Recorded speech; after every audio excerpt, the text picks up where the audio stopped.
Okay. Is stream here? Yes, it is. Hello, chat. Even if no one's here, hello. There is no one here. I did just start Hi. it. Hello, non-existent people. Hello, regardless. Hello to no one. Hello to the Yeah, void, which occupies friend. both the chat and the soul. The chat and the soul. We don't even got the bot viewer. It's dry as fuck in there.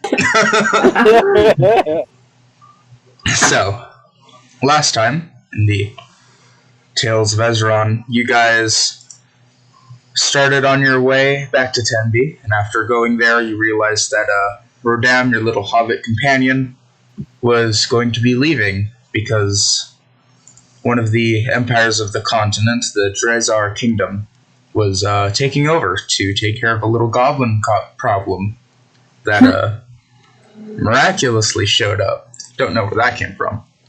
No, not true. You guys traveled to try and get to the Eastern Tower. The Western Tower. My bad. You tried to go to the Western Tower. However, it seems the land has split, and whatever land bridge was once there was no more. So, you guys headed back. You went to Walden, where you found more of the Drezar Kingdom, and you took up a contract with one of their generals to take care of a problem that was happening. It had been bothering both Walden and Ascot for some time, for what you were told, and whatever it was had taken residence in the Southern Tower. You guys traveled through, had a interesting encounter with some axe beaks, and I forgot about that. after a lot of name shouting, they disappeared into the brush as you started going into a thicket closer to the tower. You guys made it to the tower, you went in, and as you ventured to the catacombs beneath the hollowed structure, you encountered vast amounts of wealth that made almost an ocean in the caverns below. As well as you've noticed there was a multitude of slaves that were working it. You guys found a four-claimer crystal that was in a sort of large chamber at the back of the catacombs, and upon going in, the door shut, you guys found yourself face to face with a ancient green dragon. It sees you, it has acknowledged your existence, and it had greeted you. Well, how are you today?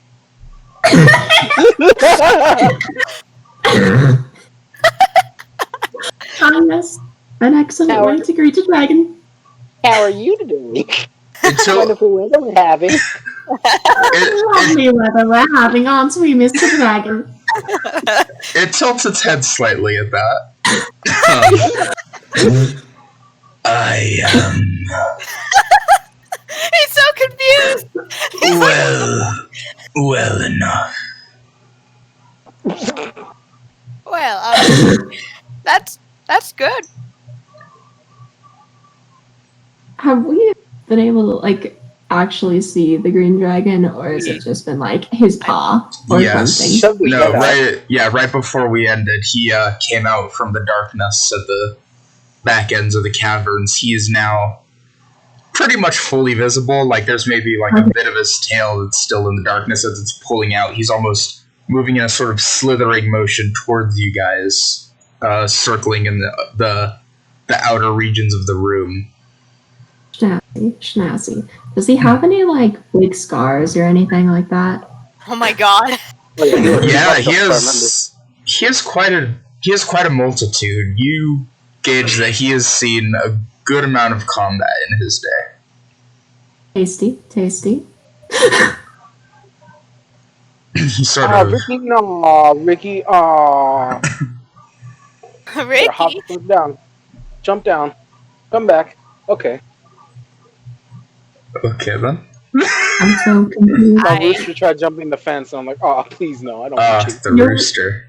The rooster tried jumping the fence. Oh dear. Do you How cry? big's the fence? How big's the fence? Yeah.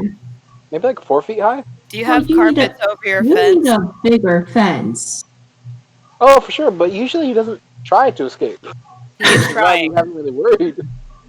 Hmm. He's been here for almost a year now, and he just doesn't do that until He now. is now trying. Fascinating. There is now an attempt. Dude, you now have good reason. Anyway, Attempt number 1 has been marked. Okay, yeah. well, Mr. Large Ancient Green Dragon, this is quite a predicament we're in. He sort of lowers his head, and as he walks closer, you feel the ground almost vibrating with each step he takes. His head is close enough to be level with you guys so that he can look you all directly in the eyes. Ah, yes. How so? My old lady eyes. Does he have a small head? No. What do you do? I don't know why, but the idea of him looking me in the eye is just a really tiny head on a long neck. Well, Nah. we have been contracted to get that crystal right over there. This is quite an awkward predicament. Sort of looks to the crystal and back at you. And why should I part with it?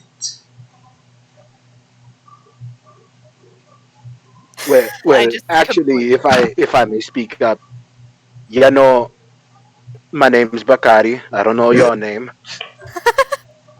but we were wondering if we could make a deal with you. Meredith just looks over like, wait, when did we talk about this? He looks over at Gira Like Meredith. SpongeBob. And what are your titles? Well, back in my adventuring days, I had quite a few. They definitely don't apply anymore, though, so I mean... Quite interesting. Do tell. Oh, no, I don't think an ancient dragon like you would really enjoy hearing them. This is the part we sit here for an hour talking about old stories. Regale old war stories. I am quite the fan of titles.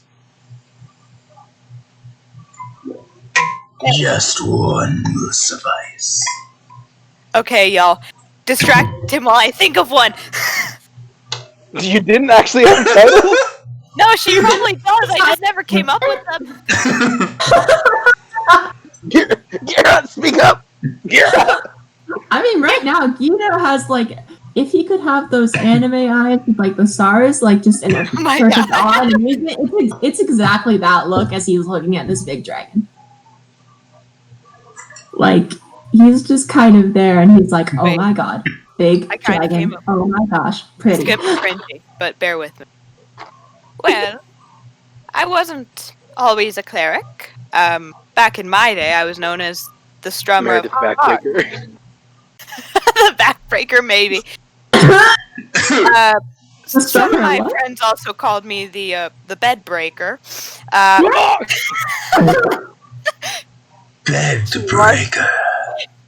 Yes, it's a long story. I would imagine. Well, Emma, what was the first title? The strummer of what? Strummer of hearts. Ooh, nice. Hell yeah. Mm-hmm. Those were the two I was mostly known as back in the day, but I'm old now. I settled down and one last adventure. Quite the titles. Indeed. He looks at Gira. And you, little one. The small. Ah, tasty, tasty, tasty. All right, Gita again, like to pure like joy in his eyes as he's looking at this big dragon, and he's like, "Oh, I am Gita. You are very, very tall, and very, very large, and very, very pretty. your nose, but is this rude to ask? I am sorry. What did you ask? DM was not expecting any of that. Because I heard lots of compliments, and then is this Yeah. to add? Yeah, Like a series of 3 compliments, and then, can I pet your nose? Is this rude to ask? Cat got your nose? Can I pet your nose? Oh, okay. he thinks for a second.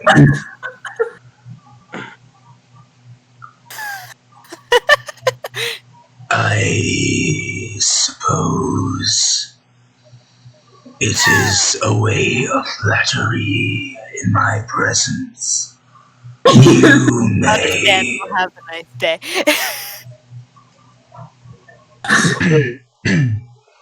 What are the most bizarre group to ever encounter in your 1,000 years of He has existence? no idea how to handle this. He's just like, what the fuck is this group? A deer, a goblin, and a troll walk in. One of them calls herself the Bedbreaker from her old days. The other one asks to pet my nose. We haven't even gotten to the other one. So do you pet his nose? Yeah, I mean, if he offers it. He said you could.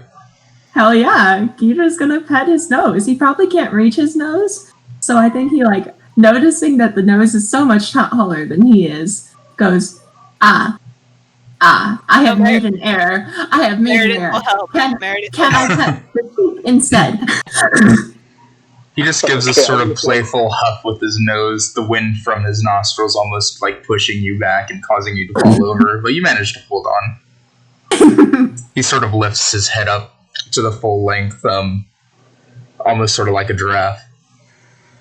What is it that brings you all to my abode? Well, it's that big floating crystal over there. Right. I think we've established that, yes. And what well, were you hoping to barter for it? Acts of service? Is there anything you want? Anything we can go get you? Servitude. Well, you see, we have a bit of a time limit. That's not totally in character. No, do not. Well, do you say that, or? No! Allow me to clarify, not permanent servitude. Say a favor for a favor. He tilts his head. And what favors could you offer that are of my interest? Well, I suppose that's for you to tell us. I am but a mere collector of various races of the world. Keeping them under my grasp is all I truly desire. Understand. So I ask you again. He lowers his head to you, Bakari. What can you offer that I want?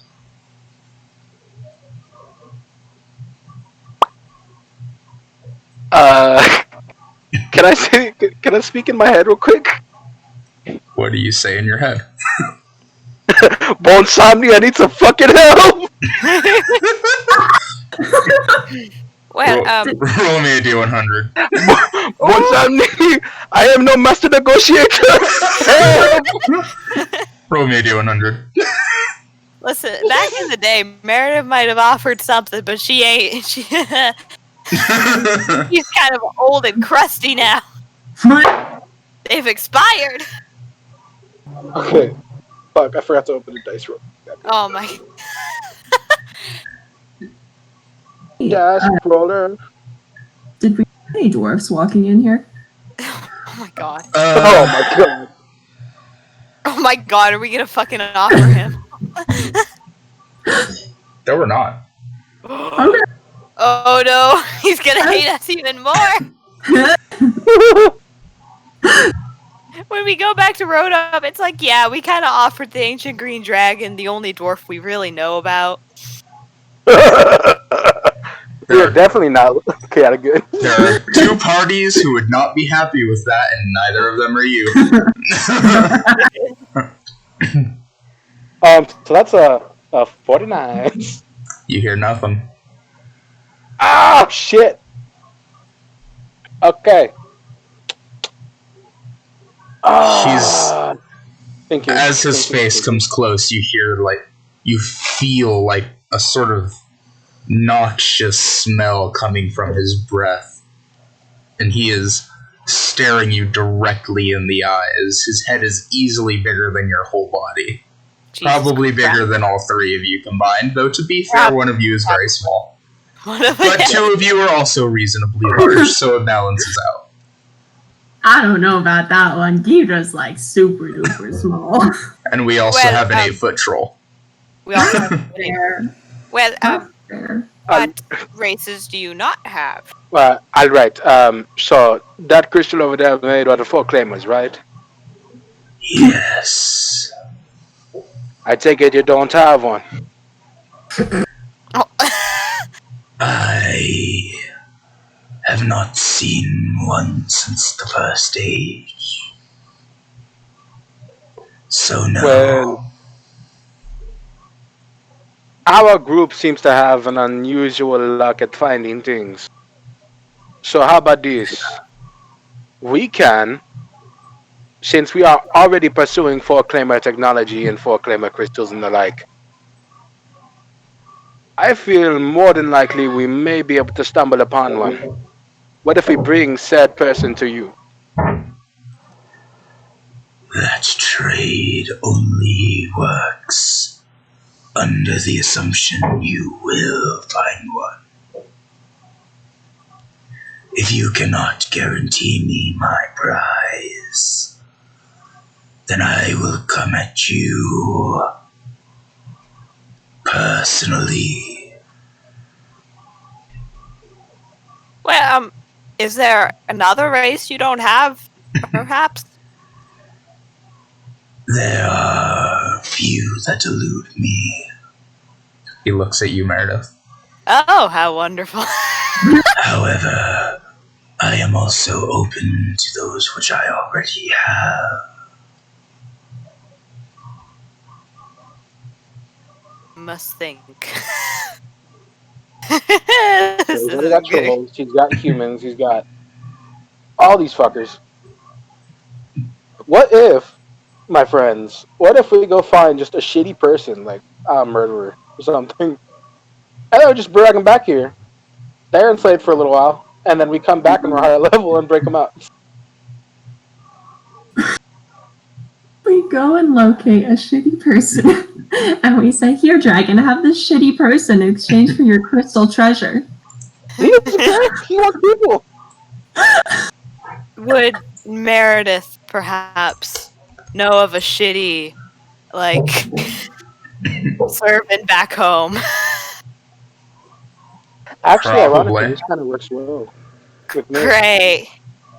Well, I mean, I'm always down for having another friend, you know, in my ripe old age. But I know another servant who I think Ascot would not miss. Ascot, you say? Yes, I'm from there. He turns almost full body towards you. He begins sort of circling around you as much as he can, sort of not giving mind to if you are all in the way. It's sort of like a mover gets stepped on, sort of circling you guys. I have been attempting to get tribute from that town for a month. Well, as someone who is from there, I know of a Servin, who they would not miss. I personally would not miss him either. A person of little value is of little value to me. Damn it. Okay, that's fair. If you were to go for those of lesser importance, Well, guys, there goes that I plan. will require more than one.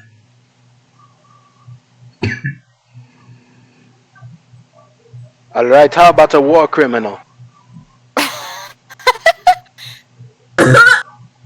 What war criminal are you thinking of? Oh my I don't know. god! What? I guess for DM to tell me, because I haven't thought that far ahead. He looks at you interested. Oh. And of what crime did he commit? That's Genocide of my people. Oh my god. We're not going all the way to your place just to get. His head moves closer to you. I suppose in this, our ambitions align. If you attempt to use me as a means of ridding your enemies, you are wrong. I am not asking you to go yourself. I will go retrieve them. It was my original goal to begin with. Thinks for a second. 100 souls. 1 month. Great, another time limit.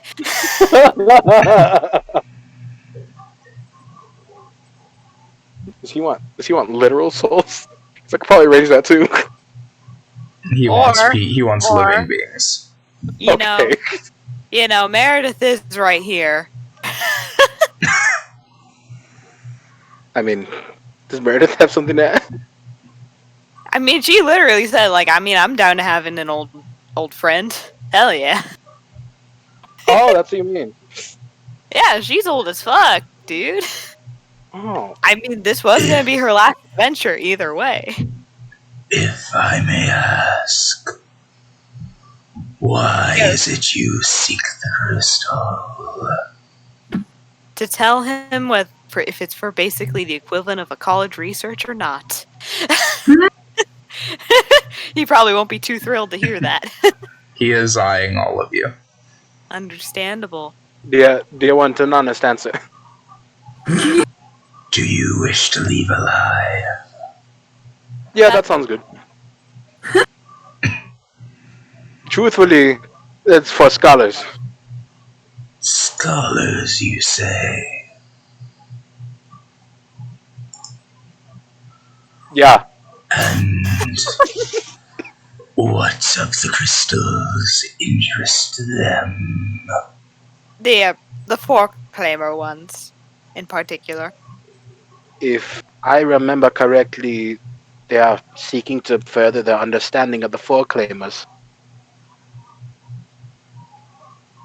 As to why I took the job, I was hoping there'd be a means to an end for the war I'm currently a part of in this four claimer technology. Meredith's just vibing. So, you wish to use the technology that wiped out 2 races as a means of ending your petty squabbles? Oof. I'm sure to a being who's lived thousands of years, it's petty. I have Yeah. seen greater wars than that which plagues the world today.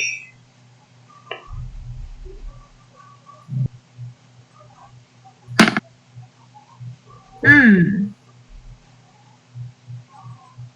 What you rolling? Yep. That's a 5 on the D20. Oh, what's that mean? What does Kira do? How close is the dragon right now? Oh no. He is circling you guys, so I'm gonna grab his nose. I mean his tail is probably right next to you guys, but the rest of him is sort of like in like a half moon shape, going pretty far from you. He's just watching you guys. Oh, he's revealed his whole body now. Yeah. Yeah, no, his whole body's out now. Okay. Sweet. Yeah, like he's circling you guys like a shark. Gotcha. And he's sort of like nudging you guys towards the center of the room as he's Gotcha. doing so. That's fair. Okay. Oh no. Gira kind of looks at him with very curious eyes, and kind of hesitantly says, "Mr. Dragon, sir." You may call me by my name. I am Yosid the Cruel. Notes. Can you spell that for us, please? With that good spelling. Yeah, let me spell it in. Thank you. He seems very important, so we might need to write that down. Might be. Oh yeah, especially Depends on how much you interact with them. For a month. Yeah, depends on how much you choose to interact with them.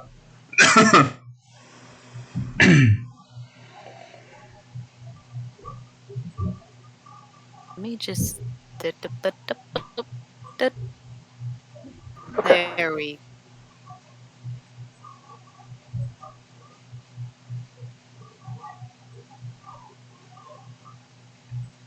What is your question, little one?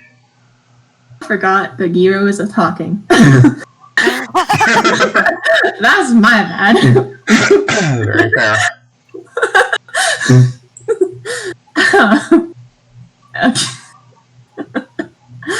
Gira kind of blinks again and he's like, "Mr. Yoseek the Cruel Dragon, sir." He tilts his head.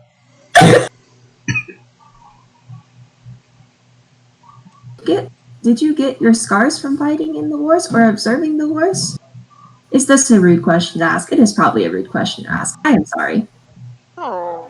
I used to serve a goddess, Ooh. one of pure malevolence. Ooh. Please. After they were sealed away, I took residence in the land of Dravo. All The many scars I have gained were from those experiences.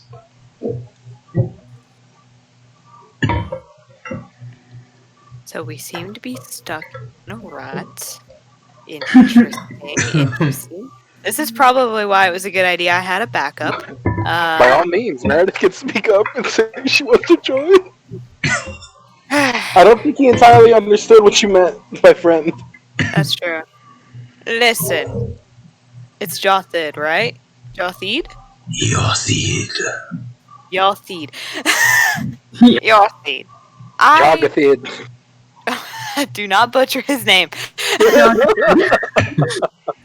Do not butcher his name. That's the worst idea ever. His head quickly turns to Bakari. Nah, I'm kidding. He's getting the fear treatment. I humbly offer myself as a grove servant. This crystal is very important for my comrade's quest. I figured this last adventure would be my last anyways. Don't mind the repetition.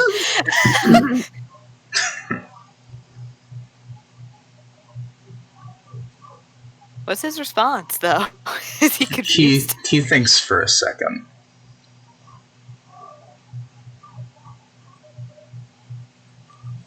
Heartstrummer.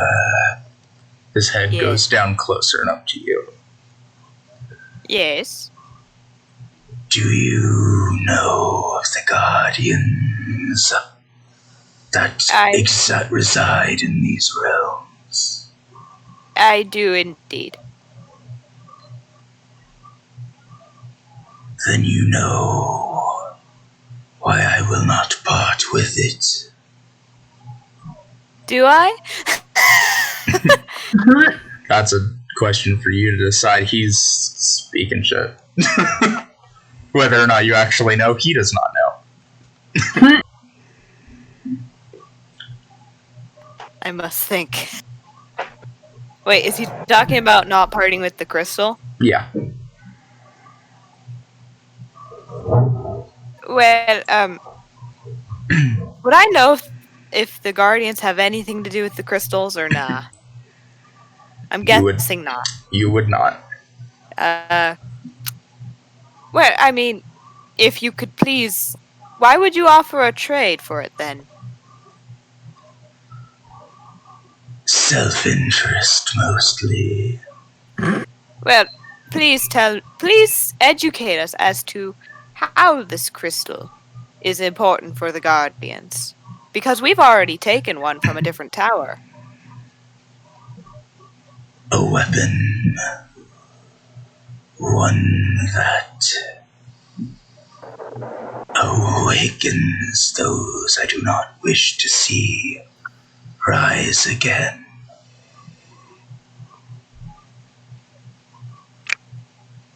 The disappearance is linked to them.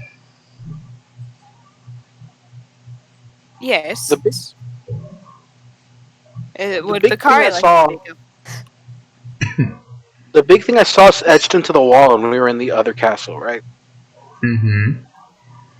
And when Somni was standing behind. Mm-hmm. That wasn't one of the Guardians, was it? Well, you saw it again in a giant mural depicting 8 figures, and Yeah. one of them was recognized as the Guardian of Tevrith. Yeah. Oh, right. But one of the other 8 figures was the Guardian of Tevrith, not the big scary thing itself. You probably wouldn't know. Okay. Would Bakari like to speak up? How do you say the dragon's name again? Yothid. Yothid. Okay, I'm gonna write like speaking cues. Fair. That's because I'm trying to think if it would matter at all. You're free to ask. He doesn't appear to be increasingly annoyed by your questions at all. If anything, he seems quite interested in engaging in conversation with you 3. You are a pretty motley crew. We really are. Gita's going to, again, probably blink and make sure it's not a dream. He is not having a dream talking to a dragon because honestly, on par. Very fair. And he goes and says, "Mr. Yothi, dragon, sir." Yes. His head darts to you.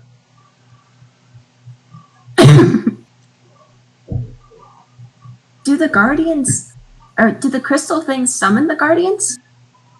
Or keep them bound to a certain realm? Is that why an entire race was lost?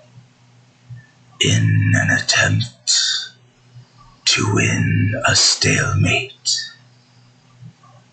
the elves of that age grew desperate and looked to old myths. They unleashed that which they did not understand and found oblivion.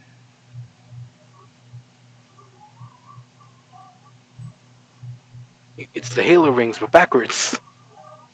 They done did play with shadow magic, and the shadow magic done did play with them.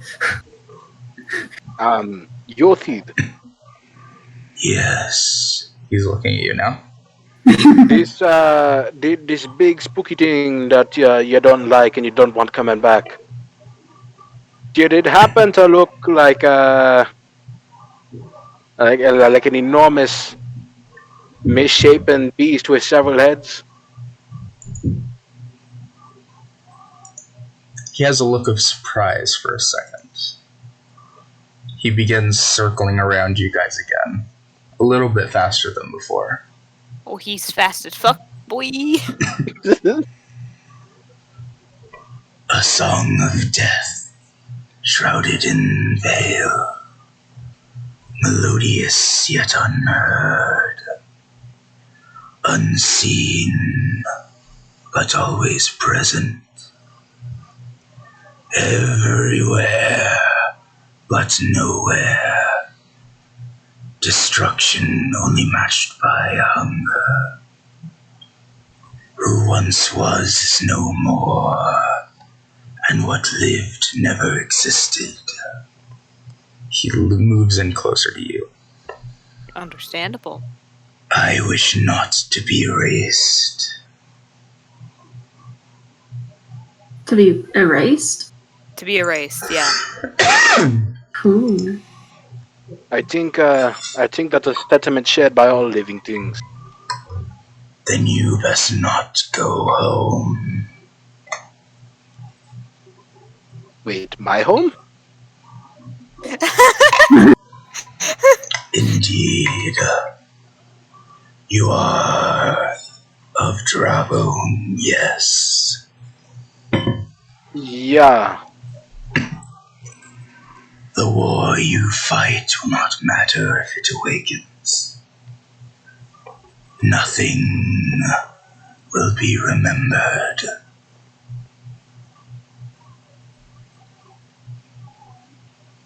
Mr. Yotheed, sir, He looks at you.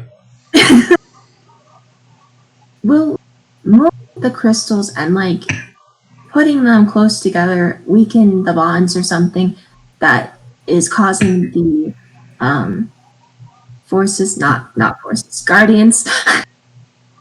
guardians to wake? No. They are merely an instrument of awakening.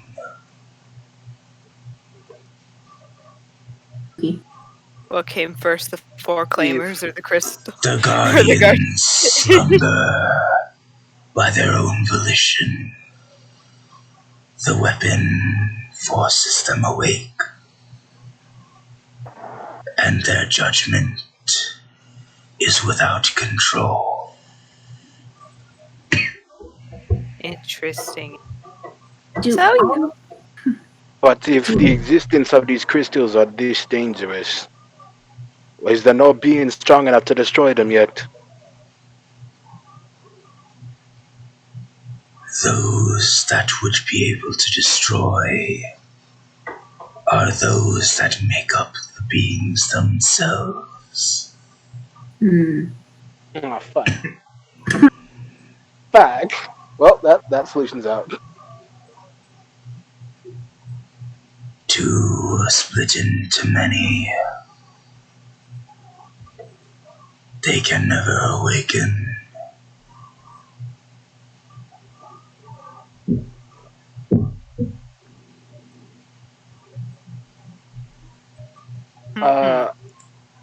Can I jot down what he said in my journal specifically? Which part? The whole bit about the melodious, and everything he said. Yeah, I'll this send it to. poem thing. I'll send it to General. Nice. Okay. I started writing it down and then I got distracted. Very fair. Would you be like that? And I tell him, would you be willing to to to to let us be on our way to return in a later time for an opportunity to speak with a being from that era, old as you are, if not older? Those who are of my age are the guardians and the great dragons themselves. Other than that, I would not know of any beings you could talk to. Well, I originally saw this terrifying form etched into a wall of a long abandoned castle. But behind this form was another carving of a being similar to me, at least in shape. He is to my people the Lord of death, the Lord of the graves. It seemed to depict that he was there when it happened, watching, or perhaps even taking part. I do not know. But I do know I am bound to him in service of life and death.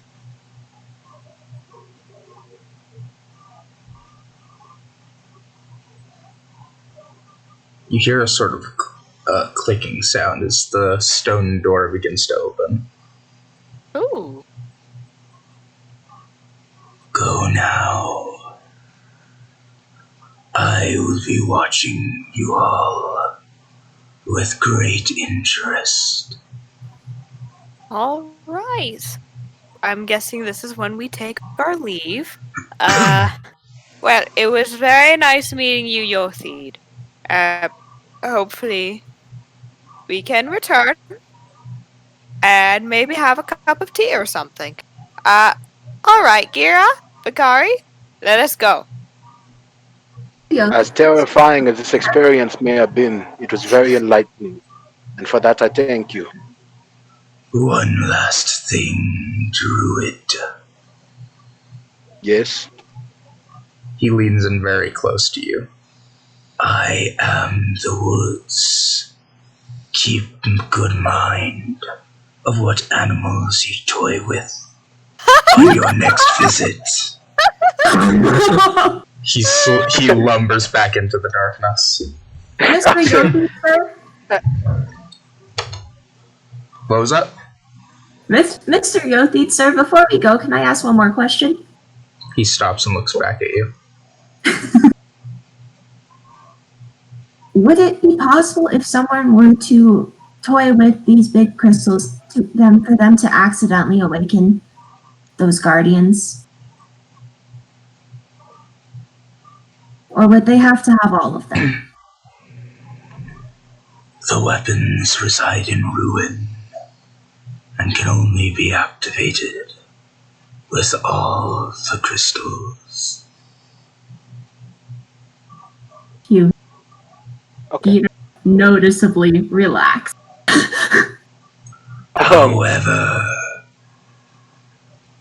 there is word of some who seek to bring about a cataclysm to stop the wars. Tread carefully, little ones. Fucking death cults. You gotta love death cults. They always do keep busy, though. Going back a little bit, like after he tells me to stop messing with the animals,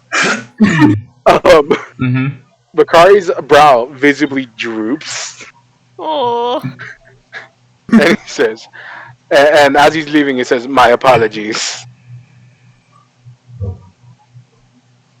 Do not apologize, but be mindful. He disappears into the darkness. Thank you. all right. And we go. That's what the fuck. Viva, as he disappears, just kind of gives like a nod and says, "Thank you." Not expecting a response. Just like saying thank you, kind of bowing and leaving. Give me a perception check. Oh. Okay. Okay, that's a 17 plus 4, 21. You see his tail give a playful flick before it disappears into the darkness. Hey, this encounter with the tower thing went way better than the last one. Oh yeah, totally.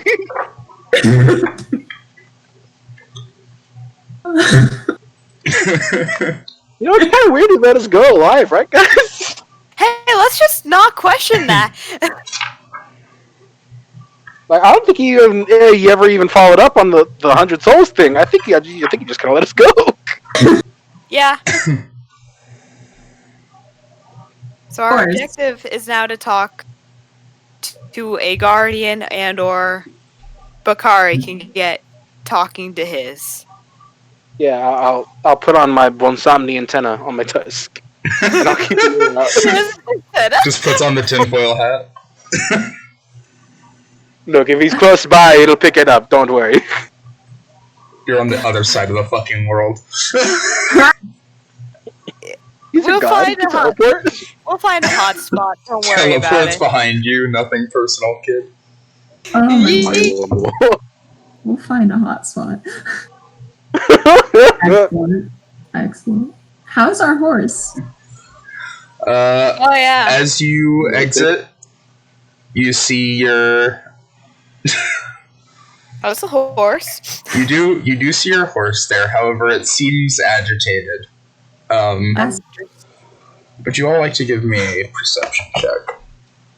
Yes, Sure. once I find my D20. nice. No. That is a 22. Okay. That is a nat 20 for a 27. Holy shit. Dang, Okay. son.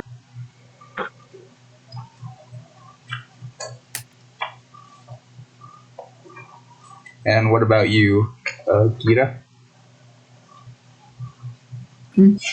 Gotta find where the mic is picking up. Okay, I got a 21. Yeah, you all see it. You see there's a tiny draconic figure with a stinger for its tail, and it is zipping around and doing flybys on the horse, seemingly kind of trying to get it to bugger off, but the horse seems pretty determined to stay and wait for you guys. Would I recognize this thanks, thing at Rose. all? Do me a nature check. Nature check. This is a little bit more of an obscure creature. Gotcha. Tiny draconic. Yeah, no, that's an 11. It looks like a tiny dragon. Well, that's a tiny dragon that's flying around our horse. Have I Yeah. seen any of these things at my house? Huh? What? I was gonna say, have I seen any of these things where I'm from?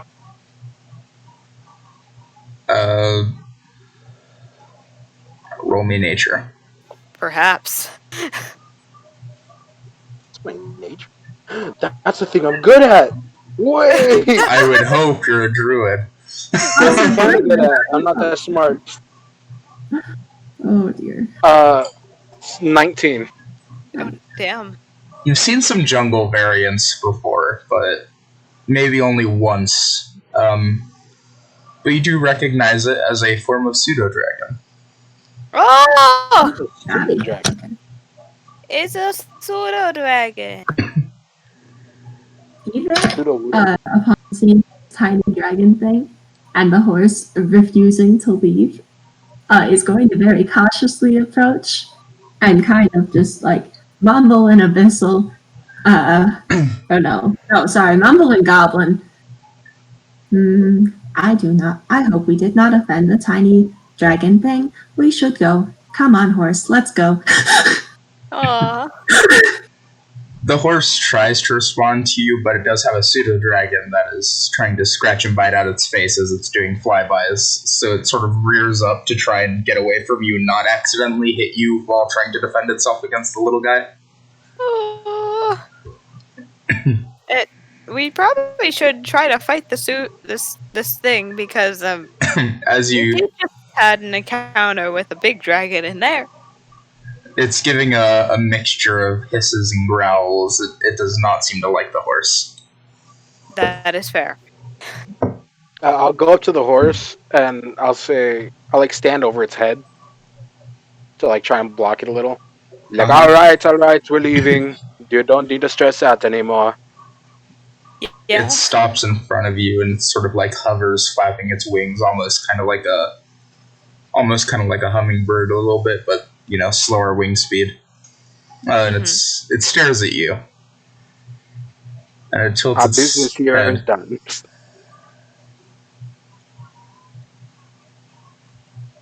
You hear in your head. Oh, right, telepathy. I forgot they can do that. Yeah. It isn't something that comes to you as an exact language.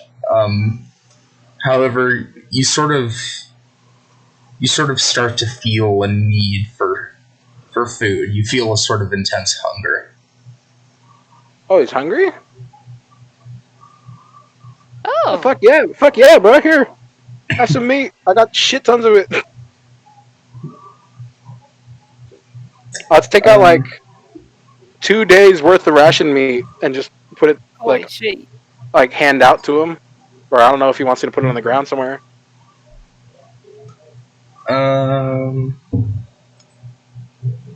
He snatches it out of your hands immediately, like you've only half pulled it out, and you just sort of falcon dives, swoops it out of your hands, then he lands on top of the cart and starts munching on the meat. Oh, cool. I'll tell our horse, thank you for being brave and waiting for us, and I'll like pet the side of its neck. Meredith will also just pat it. Giving the horse so many pets. We have to pat the horse. It's done its Horse best. is content. Wonderful. Still Alright, a little Tyler, bit you should scratched go. up, but content. Oh. Can I cast Cure Wounds on the horse? Is it actually damaged, or is it No, good? the horse is not actually damaged. Okay, because the- I would... The I would pseudo cure it in a dragon heartbeat. was kind of half attacking it, but it was more just trying to make itself seem scarier than it is. Ah, Oh, trying to be tough. if Dragon. Fine. So it's dominance. the pseudo dragon sticks around for a little while as we're leaving the forest in the cart, and he's like perched above where the driver's seat is, I'm gonna be handing it the meat from the 2 days of rations. Just as time goes by, whenever he finishes a piece, I'll reach up and give him another one. Yeah, no. He stays while you're giving him food. Then he's just kind of munching on that meat. Crunch. After maybe... Well, where are you guys headed first? A good question. You guys are at Where- the southern tower. We were Where heading was to the town my Walden dog was prior. Walden, I believe. No. it wasn't Walden. It was it's another one. I think it started with a B name. Liverpool? Going to the map. Oh, it's down. Hartlepool. Hartlepool, That- yeah. Oh, fascinating. I can read. Later, Bubba. Yeah. We had to go to Hartlepool to get to the island, right? Yeah. That was the Yeah, so I guess we'll consensus. just start making our way to Hartlepool. Yeah, so fuck that 500 gold. We're just... Fuck the 500 gold. We going. If they True. want to deal with the ancient green dragon, they can deal with the ancient green dragon. During that entire encounter, there was not an attempt to get him to stop attacking the towns, so yeah, It's probably not fine. getting that gold. It's fine. We don't want it anyways. We can probably still go back to Walden. It's like whatever. There was Probably. like Oh, no shit. mention Aren't you of guys the dead? guards. Did you do it? Nah. Sorry, Nah. Vince. But if you want to know what you're up against, it's a fucking ancient green dragon. So be our guest. Yeah, y'all might as well just keep doing what he says. Also, My the- mic is so bad. one thing I'd like to note, the only positive encounter Jakari the Druid has had with any fucking animal this entire Has time, been with the has pseudo been- dragon. a dragon who's not even a beast. Yeah, it's with a tiny dragon. You're stolen. Yeah, When well, we were- When we were in Walden accepting the quest, there was no mention of them like coming for our heads should we not complete the quest, right? No, he just said we wouldn't get paid. well, you did just have to wouldn't get sign paid. paperwork. But that was about not being paid. Yeah, so you won't get paid, definitely. However, We can still return to Walden. probably. Yeah. I think I we mean- can. Giro definitely read all the But- fine print to make sure there was no like. This and This isn't a fine print thing. This is more of a you took the quest and now you're just like fuck off disappearing. So If they want to They- fight the ancient green dragon, they may not be happy with you just showing up and being like, oh yeah, no, we looked into it and we didn't even bother getting back to you. We just fucked right off. Okay, you know what? I'll write a letter and mail it from Hartlepool to go back to Walden. That's fair. Yeah, that's probably the best idea to do, huh? We got Probably. other business to do there, so we just went there. But hey, don't go to that fucking tower again. Listen to the dragon. Wait, don't you have like animal messenger or something? Isn't that a druid spell? Yeah, I could pick it up next, like the next night, or the next day rather. Right, preparing spells. So I can't do it today. Yeah. Oh, Nasty. Okay. Actually, we're not going to get to Hartlepool in one day. So yeah, I'll just do it in the it'll morning. probably take the rest of your 3 days for this quest to get there. Maybe 4, because Yeah. it's maybe like mid to late afternoon now. Then yeah, that's what I'll do. Yeah. Hell yeah. So we're back on the road. You are back on the road. Oh boy. As the day continues, you eventually make your way out of. You get pretty close to. No, you get out of the thicket. Hell yeah. It didn't go that far. Yeah, so you eventually find yourself out of the thicket. It's about the end of the day where you reach the crossroads between Ascot and Hartlepool. Do you make camp for the night? Yes. All right. The axe speaks again. No, the axe speaks were nowhere to be seen. Sad. Gira is a little sad. Do I not have animal messenger? Really? Oh no, I do. Okay. I'm just kidding. Second level spell. Yep, I got it. Oh, snazzy. Okay. Bakari will once again dig his burrow and sleep on the ground. Like, It's just a nightly thing for him now. So the sleeping arrangement is still Meredith Gira Bakari, right? yep. Alright. Actually, I think I should take the middle shift.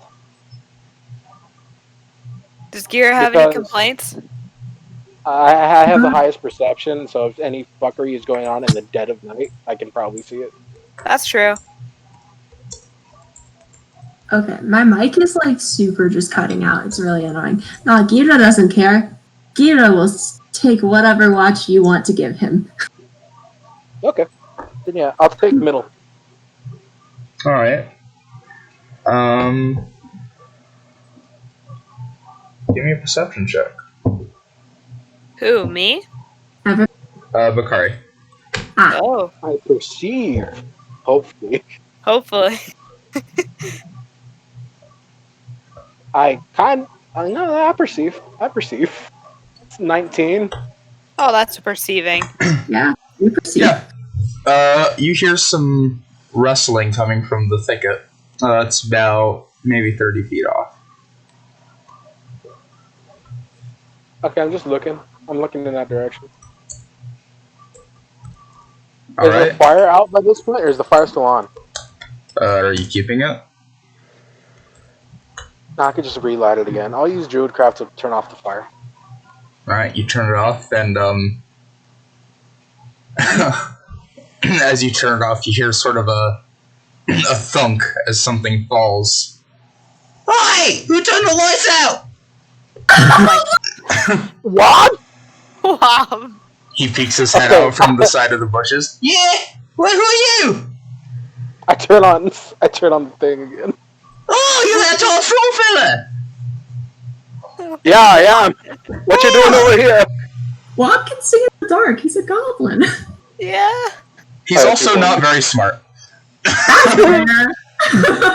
Well, after the whole elvish people came into Temby and tried kicking us out, we just kind of been hiding in the forests. Which relatively isn't probably very smart. I mean, they're elves, aren't they? You hear a bunch of murmuring coming from the bushes. You assume there's more goblins with him. Well, yeah, we tried to convey to you that if you tried to fight, there'd probably be stronger opposition. We didn't try to fight shit. We just Oh no, started, they just showed up. we just started building our town, and they didn't like it, and we just said to bugger off. And then next thing you know, there's guards everywhere, and there's fire, and they're chasing us, and Oh, you know what? That is very rude of them. yeah, no shit. God. All they wanted to do was build a house. It didn't work out well, though. Well, you know, I don't think there's anybody around here for a long time. Maybe try building over here. We kind of like the hills, though. Ah, yeah, that's a shame. That was the whole appeal. Are you all good diggers? Well, I mean, when we got a shovel. We don't got a I shovel. love them. I think that is a love no. them so much. Well, you know, we just came from a pretty scary place, so all I can advise is do not go south. Avoid the brambles in the south. Well, I fucking guess. There's a big old dragon in there. Oh, you know. Well, Well, we talked to some of the kobolds that work in the forest. Oh, all right. We have sort of a minion meetup monthly. A minion meetup monthly. Yeah. You know, we get all the minion sort of monsters, as you guys call us. We gather. We talk about our month, what progress we made, how the bosses are doing. It's a lovely little event. Does that include the undead? Or Well, they're not very talkative, so.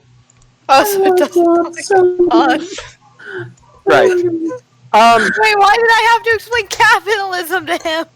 You know what? You know what, Wab? I know the hills are great and all. capitalism. I know the hills are great and all, but think about this: the ocean is beautiful. What if all your people just go make big boats, big floating barges, and just go live underwater? I don't want to embarrass you, but I'm pretty sure boats aren't supposed to go underwater. No. Oh, In you the tell us water. to drown ourselves? That's fucking rude. On top of the water. Well, if we live on the water, how are we gonna get our food? Do you know how to fish? No. We don't even know how to build a boat, much less go out fishing and living on the water. Oh my lord. All right. I'm noticing a pattern here. Yeah, no. Sometimes you just have to settle. Are you telling us to be pirates? Oh my god. Because I think we can do that. And you see hear all the goblins. Yeah. I mean, I suppose that works, but you know, Oh, what God. I meant was sometimes you got to settle for the plains rather than the hills. Ethan, I have a How is the question. ocean the plains? What's No, that? no. Emma? Could Wob and his crew be Ashen Dragons? Maybe. Oh. During Okay, all of continue. this, like, Well, noise when- and stuff. we Yeah, do you that. you guys probably hear this. Okay. Well, you Meredith know, is happily sleeping. when I What are you said talking about? when you mentioned you couldn't fish or build boats, then you know the living underwater part was a bit of a moot point. But yeah, so back to the land here. The plains are nice. Maybe you could tame some of the axe beaks, Oh, make them friendly with you, and then you know you got some beasties to help you. why the fuck would we want to tame an axe beak? They're fucking assholes. Oh my Oh my god. Gina You know, that. Meredith had a pretty good time with them. Gina shoots away and says, well, they're not that bad. You Well, just gotta be nice. Oh yeah, when you get to know them, but they're pretty notorious for being assholes. You guys might have just got lucky. I mean, I almost killed half of them, but yeah. They killed my brother Bob just the other week. What? They killed Bob. Those Yeah. bastards. Yeah. Gina, All right, Pretty sure they Fuck also that. ate your mum. oh my god. never mind then. Forget Gina about the ass looks at beaks. Rob and says, did you provoke them? No, they fucking attacked us. We lived on the plains. Like, look at us. We're not exactly very intimidating. We're like a lot of food for everything. Look out, blinks, and it says, I mean, I not to make you feel like you're an outsider, because I know you're a global like us. But at least you're burly and you got that big fucking axe. We're just squatty goblins. We don't have any means of protection outside of running and finding a boss man. And we're not exactly good at our jobs when we do have a boss. That's why that's why I'm the de facto boss man. And we're out on the plains all the time when it's cold and lonely and scary and gives you the heebie-jeebies as every other monster wants to eat you and make a quick snack. Well, how about this? My people, we live around a lot of water, so I could take the time to teach you about boats and fishing, maybe. I'm awake for a couple more hours. How about we just make another fire over there, and then we all sit together and we brainstorm for a while. Meredith says nothing. She's just gonna continue to sleep and let Bakari handle this. Are you saying you want to be our new boss man? Oh my god. I mean, more like friend, but what's a friend? I'm just teach. So you know how you don't want to kill that guy, and I point at one of the glowing eyes in the bushes. Oh yeah, I do want to kill him. He's kind of an asshole. Here from the bushes. Yeah, fuck you too. All right. Is there anybody in your group you don't want to kill? Not really. So you know how you all work. You know how you all work together to survive. Sometimes. Well, in that sometimes that they're your friends. Gina looks so sad and is gonna go hug Wob. You know what, Wob? I will be your first friend. Come here. Wob is flushed. Aww. He is not sure what you are doing to him. After Gira gives him a hug, I'm gonna pick up Wob and just cradle him. What the fuck are you doing to me? I don't want to get eaten. You don't want to get. I'm not trying to eat you. I'm just giving you love. Shit fucking looks like it. You're all tall and I'm off the ground and shit. I start patting his back like burping. Like he burped a kid. What the hell are you doing to me? He looks incredibly considering. The flush has turned to fear. Gina's gonna go hug all of the other goblins too. This is by no means something to be afraid of. All right. Now let's figure out boats. Come on. Oh god. Okay, boss. God damn it! Whatever you say. The other goblin's gonna. They all look. They get pretty equally flushed when Gira hugs each of them, but sort of almost like an assembly line. Once Gira lets go and hugs the next one, they sort of run over to Bakari. Okay, I'm gonna start taking all of them too. Now, first order of business. This is a hug. This is something you do to people you like and you don't want to kill. And I think if you guys are gonna live and survive, it's time you start to like each other. Oh my god. Well, I mean, Is this where Bakari explains what love is? I don't want to sound rude, but they're all kind of pissants. And you hear just. God.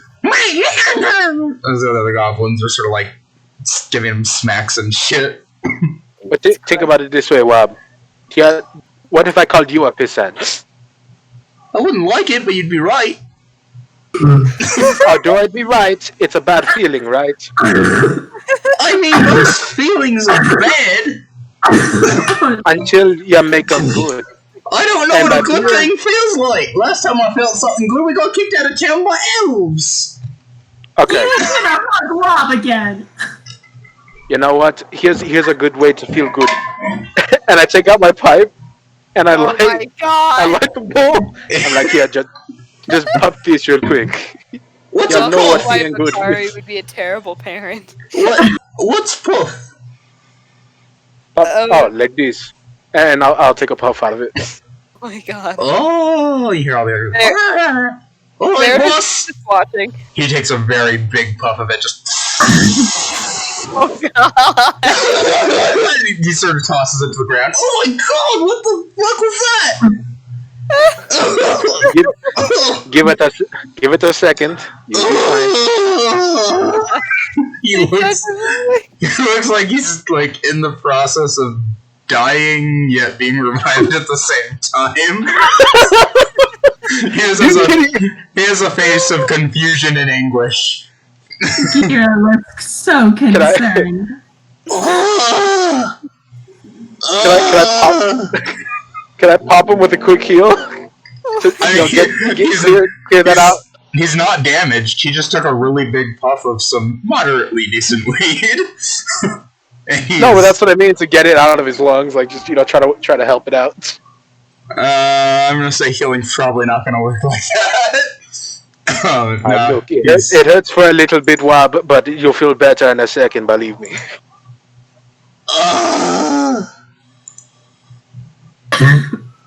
Gira just looks very concerned and is like, just kind of goes and pats wherever Gira can reach on Bakari and says, "Good luck, friend Bakari. You have made an error. I got this handled. Don't worry." Why would you make me do that, boss? I know we're better workers, but holy shit! No. I'm not trying to hurt you. Believe me, it will help in a second. Sure it's because I like you. feels like, oh. Oh! Oh, sweet Jesus. Alright, the rest of you, gather some firewood and bring it here. Wob is like standing up. He slowly looked up at the sky when he said that, and then he just falls backwards. Oh, They're God. not you, Wob. You just sit there. Don't worry. Oh. All the other And goblins I'll sort proceed. of crowd up around you. So I'll light the fire. Oh. This is Bakari's chance to get in Meredith's position.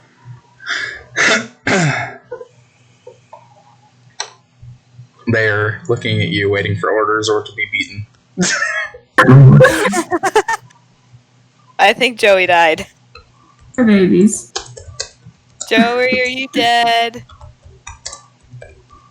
Understandable. Have a nice day. Okay. He's dead. Yeah. Yep. There he goes. There he is. Hey! Okay, it died, yeah.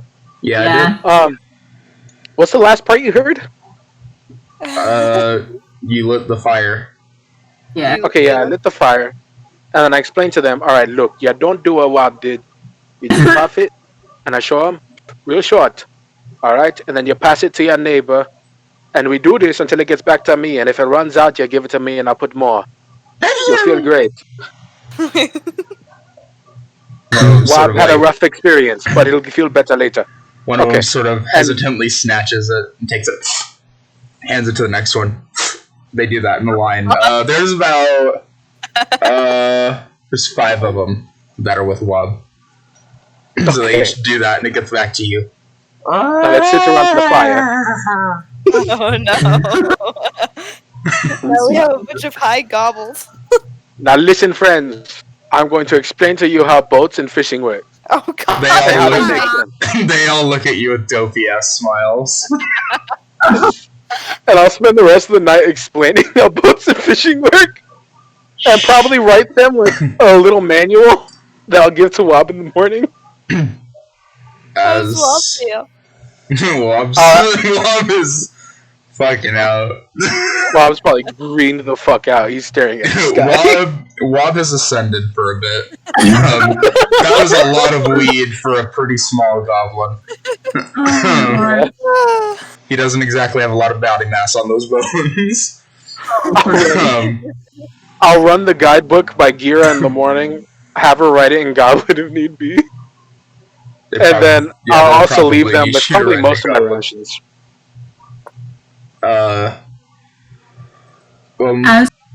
As Peter, after your shift has ended, he just looks at you and says, "Friend Bakari, what did you do to those goblins?" Oh, that's some pretty good stuff, boss.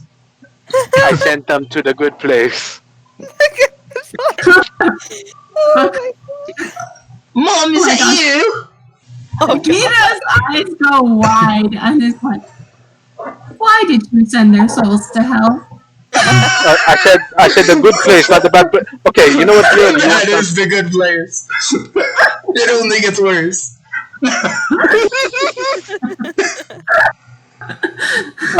All right, Gira. Okay. Do you want to try some? I promise you, it's not bad. No. Oh, No. we're gonna have to bring this to the next minion meeting, mostly boys. Oh, I've got plenty. I will show you guys how to cultivate it in the morning. Oh my god. I'm sure the kobolds are gonna love this. Oh, Jesus Christ. Talk about dragon smoke, holy fuck. High as fuck kobolds. Oh, it's scarier than goblins. Gita is just going to look at Akari and be like, do you understand what you have done now, friend Akari? Bakari, at this point, because he's been passing it around and partaking actively with everybody Uh-huh. and not pacing himself, he probably looks zoinked too. Yeah, he's definitely zoinked with them. Gita just fucking like total face palm and is like, pat wherever he can reach on Bakari and be like, Bakari, don't sleep it off. But I'm still talking about boats. No, friend Bakari. Tell us about the boats, boss. Oh dear. Alright, look. He's There's a like thing one called is- paddles, right?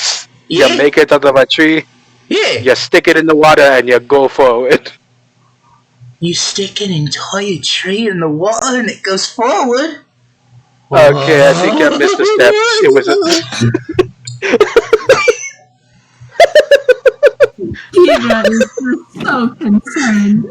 Wab has joined the others after like maybe half hour into that endeavor. And yeah, no, they're all high as fuck. all the goblins are like giggling at themselves. I did not expect it to go this way. Here we are. Well, he gave a bunch of goblins weed. So concerned. Yeah, Oh my lord. it's weed and education, guys. It's all good. One of those is gonna stick. I'm guessing it's the weed. At the Probably best, the if the weed. boats doesn't stick, they figure out how to live their lives happily. They just become weed dealers. Actually, that might be another Why not? avenue. So morning comes. The goblins are still there. They're waking up after a nice night of being high as fuck. Definitely make sure that they were all in a sleeping position so that they wouldn't like puke on themselves or anything. Like you would treat a person that's had a bunch of alcohol. They all Yeah. they all Gita pretty does much not know they how all to pretty much respond. sleep in like the on their side fetal position. Okay, perfect. He yeah. was just kind of watching them the majority of his shift, making sure none of them like starts choking and dying because he does not know how to deal with a high person and assumes that it's the same as dealing with one who is passed out with alcohol. That's Very fair. fair. Yeah, nothing happens. And the morning comes. All the other goblins sort of wake up slowly. Whoa! What the hell happened last night? I told you you'd feel good. Now only a friend would give you something like that. Oh god. No. He sort No. of thinks for a second. Oh. Yeah, sure thing, boss. So where are we going? Did y'all get the boats and the fishing pots or what I said? Well, I mean, I don't think I got much of that night, to be quite honest, but, you wrote down that menu. Sort of grabs it up and looks through it. I can't read common. Oh, Gira definitely transcribed it into Goblin, Yeah. like during his shift. He sort of looks down. Like, he was looking up at the common part, then he looks down at the goblin part. Oh, there it is. Oh, so I see how that works. He starts flipping through it. Oh, nice book. sort of closes it and slips it into his little bag that he has. So you think you got it? Well, I mean, probably. All right. And I'll plant like I don't know 10 seeds in the ground, and I'll druid craft them all to like full mast. Oh. And now we learn farming. All So right. Now you these just... things they only grow as fast as they did because I have magic. It takes actual work and cultivation to do that. But if you want any more of what I had, this is it. And then I show them the bits of the plant, how to do it. I Oh. try to tell them about how to grow it, and that they could probably sell it for money. Oh, great. Back into that discussion. They sort So, of you seem know- to be getting it. If you want to be farmers, you can do this. A 10 plant should be enough to sustain you with the seeds. Or if you want to be fishermen and live on the ocean, like you have the book. Well, I mean, you're the boss. All right, Wab, you are second in command. Let me know it, ho. All right. Now, you see, you all can't come with me all the time because we're doing lots of dangerous stuff. And we still need you here to go to the minions monthly. All right? I mean, we're goblins. We're kind of meant to be Right. expendable. Well, you know what? You're not expendable to me. Was it because we smoked your plant? And that cost the money, so now that gives us an inherent value based off the fact that we used the product. They're No. learning. They're You have learning. you have an emotional value to me. I like you all, so I don't want you to die. So try to do this and be successful while I'm gone, and I'll come back and meet up with you guys. So, was the emotional value a byproduct of us using the product in which you enlisted us to have after becoming our inherent leader? No, the product was just a gift. That was it. What's a gift? It's something I gave to you for free and that you enjoyed. Weed's a weapon! The what? Yeah, bosses usually give the minions weapons and armor and shit. Well, they help us make it ourselves. They were giving us gifts this whole time, that makes sense. I mean, gifts isn't just weapons, it can be other things like food, or this, or advice. What's advice? It's like what I taught you about the boats and the weed. Oh, So, yeah, we got more business to attend to. I'll be back in maybe a couple weeks, check up on you guys. So, be strong, Wab, and compatriots. where's our base of operations? I'll leave that up to you to decide whether it's on the water or the forest or this plain here. Alright. We come back, Tenby's been run over. Timby's just raised to the ground. Oh yeah, They're all high as fuck. oh yeah. Another order from the boss: do not fuck with the elves. There we go. I thought that was a fucking given. Right, I mean, not. but I wouldn't be surprised. I wouldn't be surprised if he did.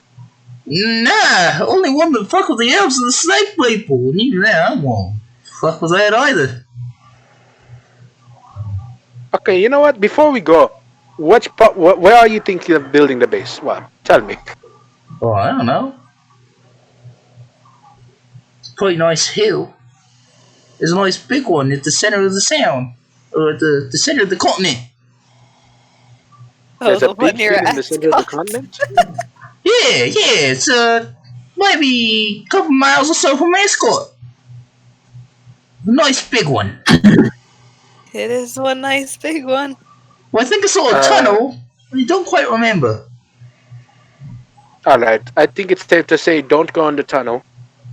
Just live on the hill, on top of the hill, Noted. or around the hill.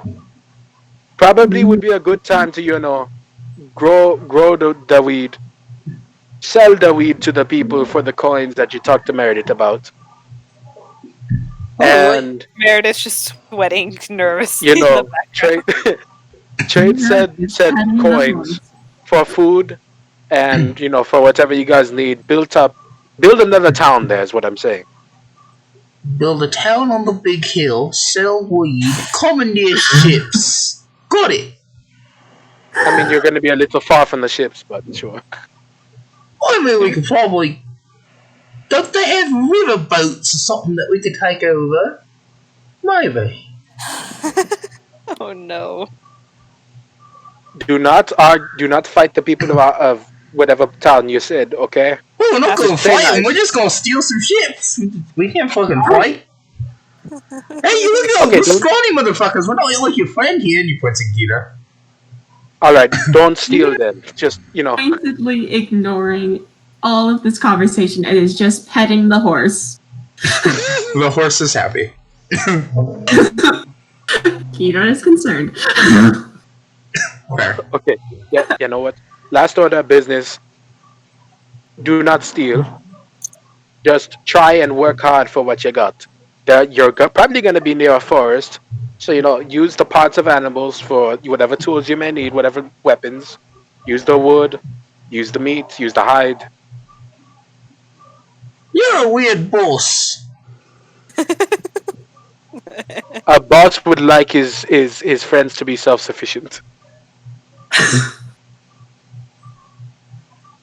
Either you're a weird boss or our previous bosses and the boss of every other minion on this continent is lonely. Either what? Yeah, they're what? Is lonely. The other boss of they haven't every got other minion on this friends. continent is lonely? They haven't got friends. They don't give gifts. They beat the shit out of us. Lonely. Oh. Some people just don't care, Wab, and that's a real shame. Yeah, it's whether the boss. Whether it be from your boss's childhood or not, it doesn't matter. The fact is, I'm boss now, and I care about you all. Okay. All right, bye, Wab. We're going now. They sort of scuttle off towards Ascot. Wonderful. Meredith will hurriedly stare off into the distance because her granddaughter is there. Yeah. Does Meredith tell that when I get back to camp? Bakari, please tell me you told them to not invade and everything. Oh yeah, no, I told them don't invade Ascot. Leave it alone. Okay. Okay. Why? Is there something else I should have added? My granddaughter lives there.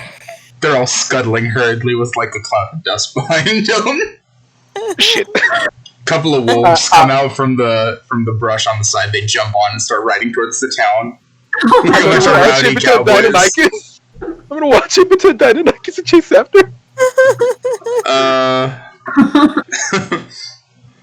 It's a speed of 40, so. How far is the wolf speed? I don't remember. I think wolves have a speed of 40 as well. Yeah, you're probably not going to catch them then. You would be chasing them all the way to Ascot. Fuck. Do I have any spells that I can shoot it up? Are they within 120 feet? By the time you started chasing after them, they probably would have just exited that range. Fuck. Yeah, no, they went fast. They were going fast. Oh, I know what I do. They're excited. I cast Thunderwave. Oh my god! No. Uh-huh. Do you let any of us know that you're gonna cast them? Well, no, you saw me run away like as a Dynamikis, and when I okay. realized I can't catch him, then I Thunderwave.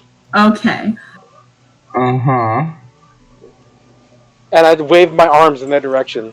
Like, hey, I'm over here. Let's see if they notice. And it's up to 300 feet, I think it can be heard. Or 500. 500. Yeah, they look back and see you. They I'm motioning for them to come back. how do you motion them to come back? Paint me a picture. So I can't. How is it? You know where like you extend your arms forward and then hook them back up and pull back towards you, Uh-huh. like that. And I try shouting at them, "Come back! I need to tell you something!"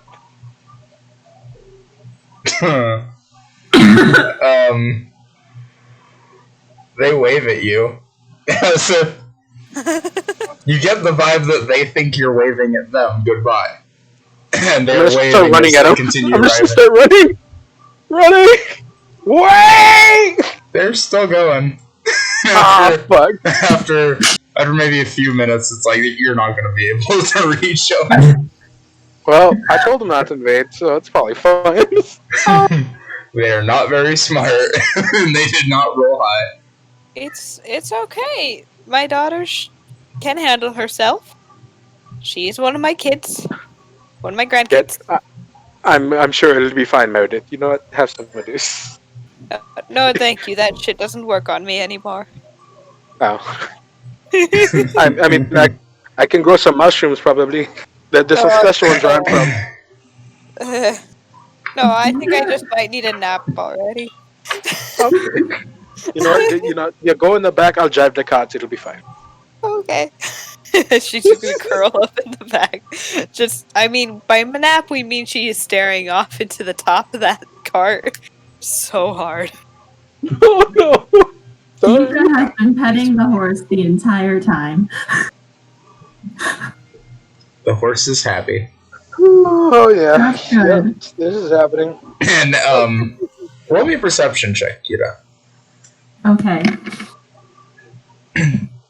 That's pretty good. That's a 19 plus 4, 23. You see movement from inside the cart. It's kind of hard to gauge what it is exactly, but there's something in the cart that's rustling around. Oh, great. Gira grabs his battle axe and very cautiously approaches the cart. You see a figure that's underneath some sheets and some supplies, and that's sort of rustling around and moving inside of it. Say, didn't we all go to the cart already? Yeah, I thought we were all at the cart. Yeah, I thought I put Meredith in the cart and I hopped in the front. Oh, this is while Gira's petting. Okay. Gidra's gonna throw back the cloth to see what's under it. You see a tiny pseudo dragon. Oh my god. This is Gidra, It is not left. It's still there, and it looks at you sort of like wide-eyed, but the pupils are kind of shrunken like a cat almost, and it gets in a sort of hunched position and hisses before realizing that it's you, and it sort of like calms down. Gidra puts the great axe away and gets out some of the meat from a ration. And when Bakari and Meredith come over eventually, he does, as they approach, say, "The tiny pseudo-dragon friend has not left yet. I wonder if this is what Yothid meant when he said he would be watching." The tiny pseudo dragon just kind of snatches the meat out of your hand and starts munching on it. That may be a fair assumption. Or maybe we just fed a pseudo dragon who was very hungry and now he wants to stick around.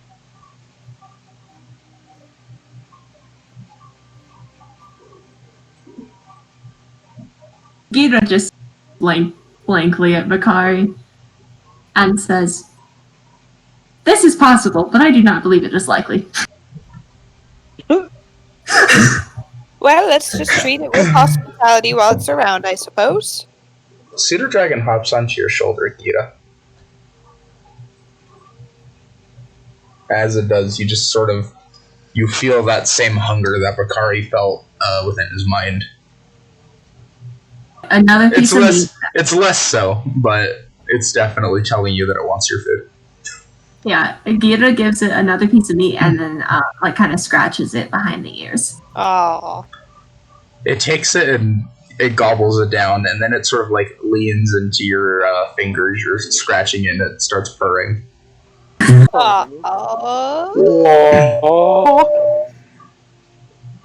My heart can't take so much one day.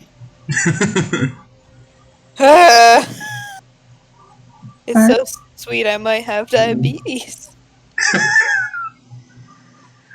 I take it you guys continue on your journey. Yes. Yeah. Yes, we do. All right. Well, day 2 passes. Nothing particularly happens. You guys just continue on your way. It's still pretty much in the ripe of spring. However, you sort of get the feeling that it's starting to decline.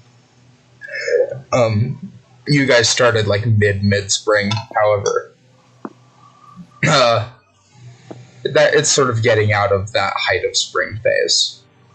Gotcha. It's slowly shifting to summer. Starting to shift. Gotcha. And the day after wait, that, shit. Wait. yes. Along our travels on the second day, do I see any like animals around? Birds, squirrels, deer, whatever. Roll me a perception check. Perception.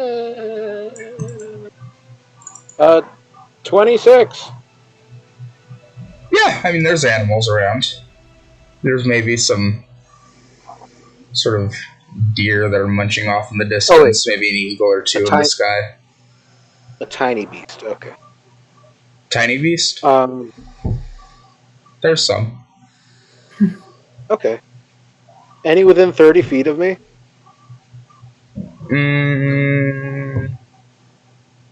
No. They're pointedly not going near the big cart.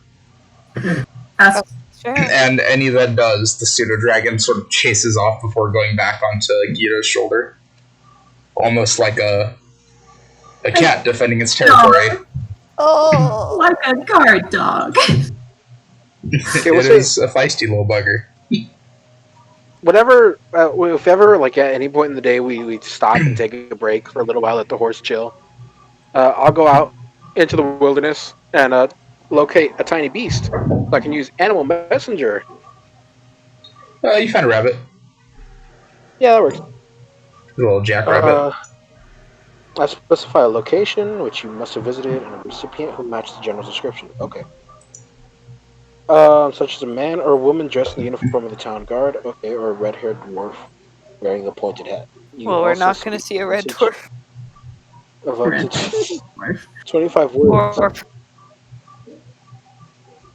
The target beast travels the duration of the spell toward the specified location, covering about 50 miles per 24 hours for a flying messenger, or 25 miles for other men. When the messenger arrives, it delivers your message to the creature that you described, replicating the sound of your voice. The messenger speaks only to a creature matching the description you gave. If the messenger doesn't reach its destination before the spell ends, the message is lost and it makes its way back to you, to where you cast the spell. Okay. So yeah, I'm gonna use that. How far away are we from, like, miles-wise, from, You got another day's travel before you make it to Hartlepool. How far away, miles-wise, are we from Walden, though? About a day's travel. Once you reach that crossroad... Exact mileage... Or like a destination. Well, are you guys going max speed on your cart? Or I can't imagine we are. I think we're just going like leisurely. Yeah, so... God, you're really gonna make me map this out. I super am, because I need to know if the animal messenger will reach the location. Okay, so... Here's a question. How many hours in a day are you guys traveling? Probably from sunup to sundown. Yeah, probably. So like 13. Yeah,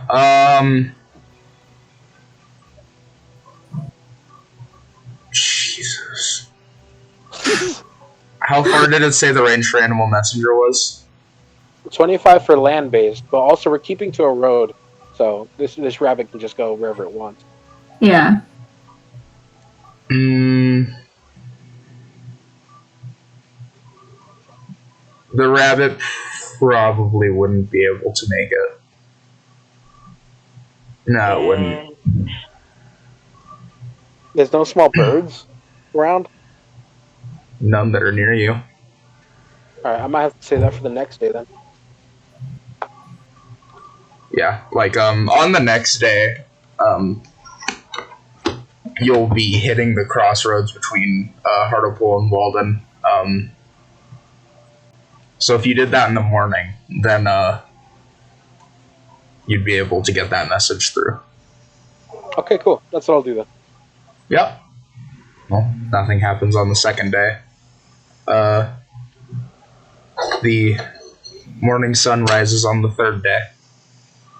I assume you send your message? Yep. What do you say exactly? Okay, so it's 25 words. And I'm going to tell it to go find Ashrin. Our boy. So I'll give him a description of Ashrin. And, I will say, couldn't do quest ancient green dragon in tower. Don't go there.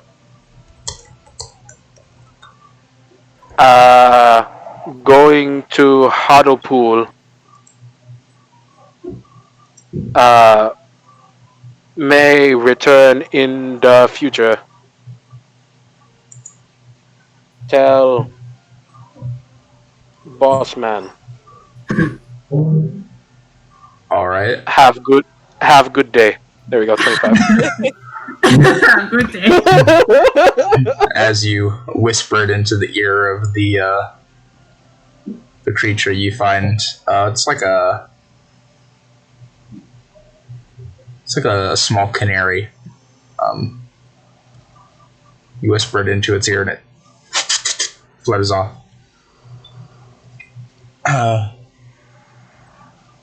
Then from there you continue your travels. Thing, guys. Yeah. You did a druid thing. He did a druid thing. You guys continue your travels, and Hartlepool's actually a little bit closer, so it doesn't take a full day to get there. But it's maybe about 3/4 of the day.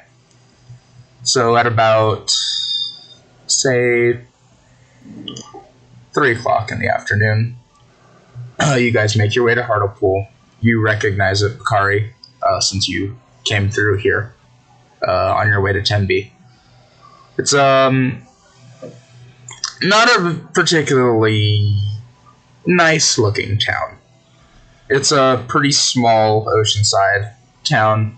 Not much export goes through Teverith, so they don't have much of a reason for keeping it up to a particularly high standard.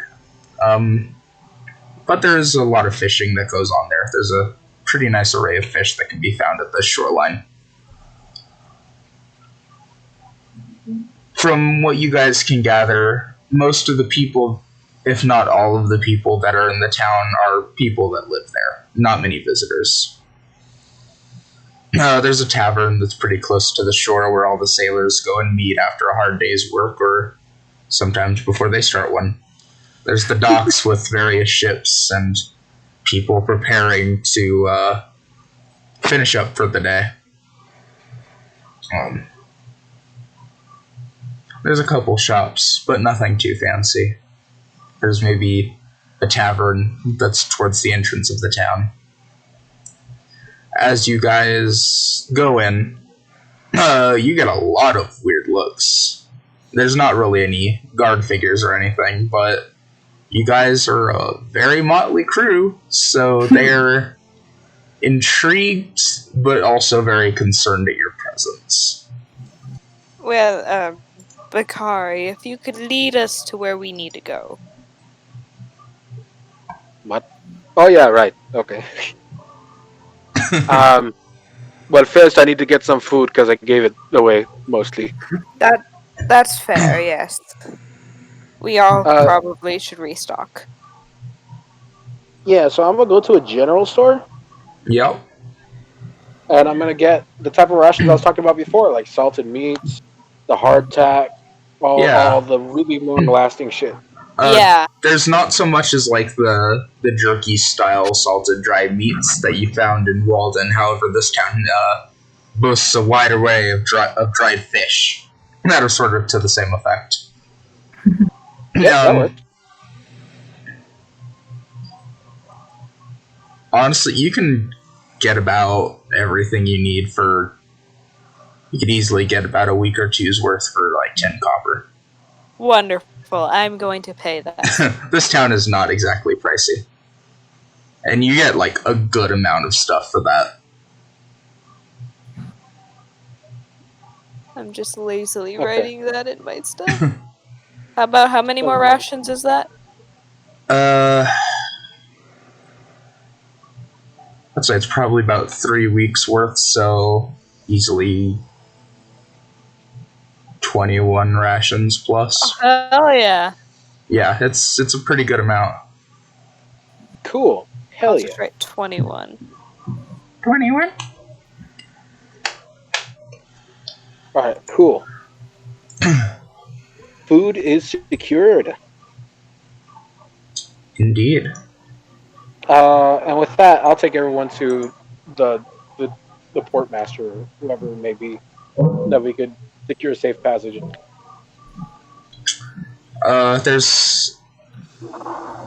There's not particularly a port master that's around. There's just a bunch of ships that are around. Give me a perception check. Perception.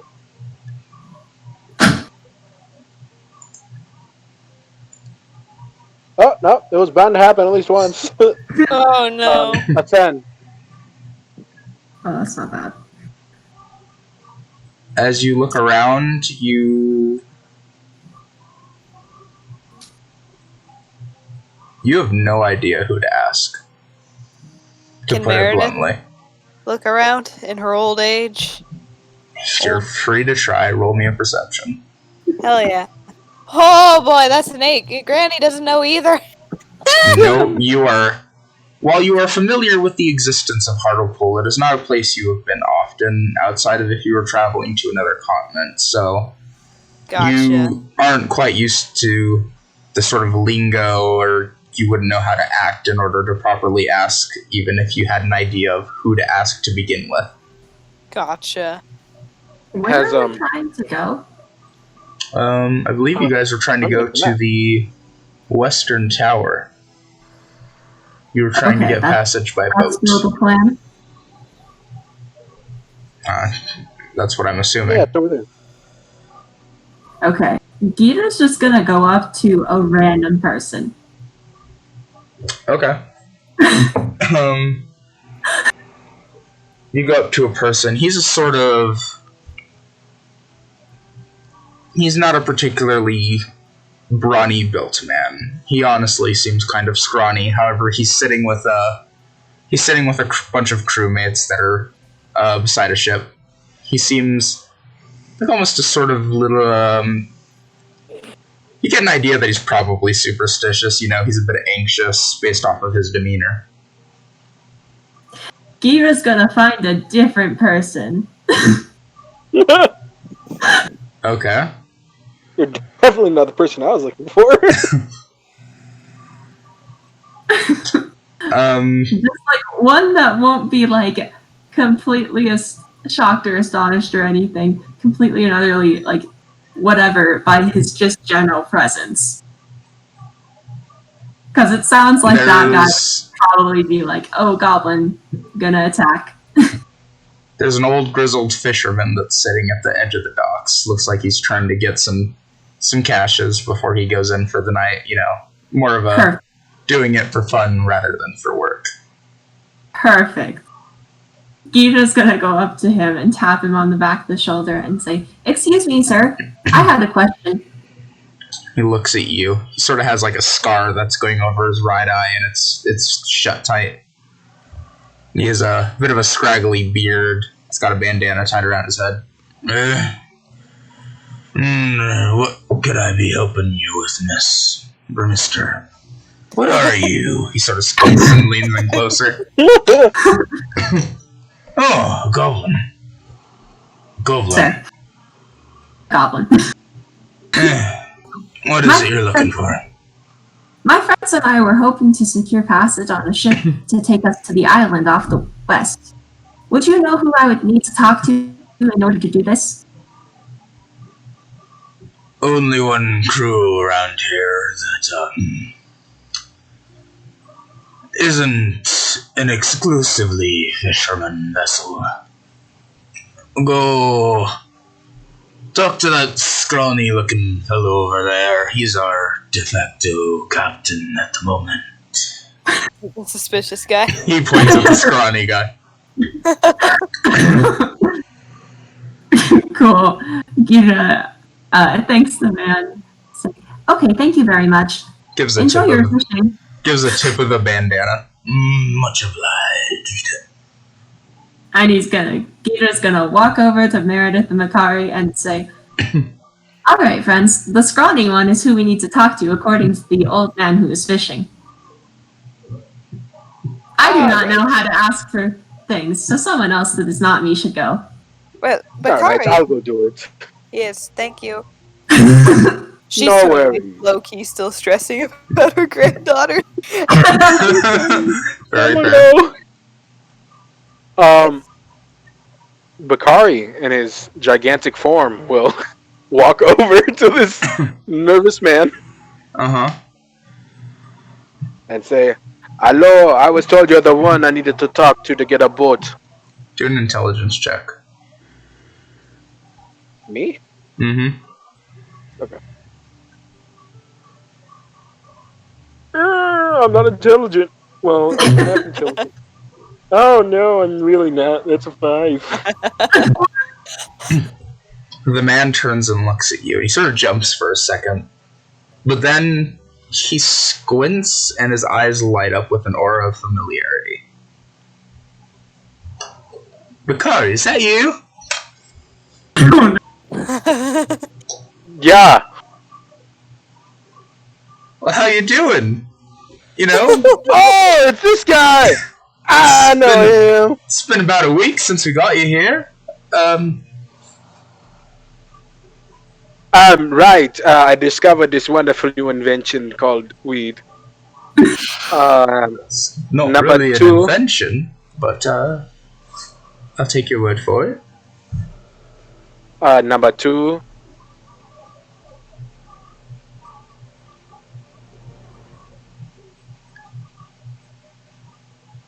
Number 2. I think Joey died. Number 2? Number 2. And Joey. Number 2, Joey dies. Oh, number 2. Number 2. I have a horde of goblins under my command accidentally, but they're my friends. Number 3. I met an ancient green dragon that tried to kill me, but then let me go. And number 4. I met a dwarf, an angry one. A dwarf, you say? Oh yeah, there's lots of stuff in this place. A dragon? Oh, wait. Don't go south. You are a magnet of bad luck, my friend. I mean, They were all pretty pleasant. based off of your apparent time on here as well as our voyage, I think I'm starting to connect a dot here. Nah, I'm sure it'll be fine. I take it you're looking for passage then? Right, we're going to that bit of land over there in the west with the big tower.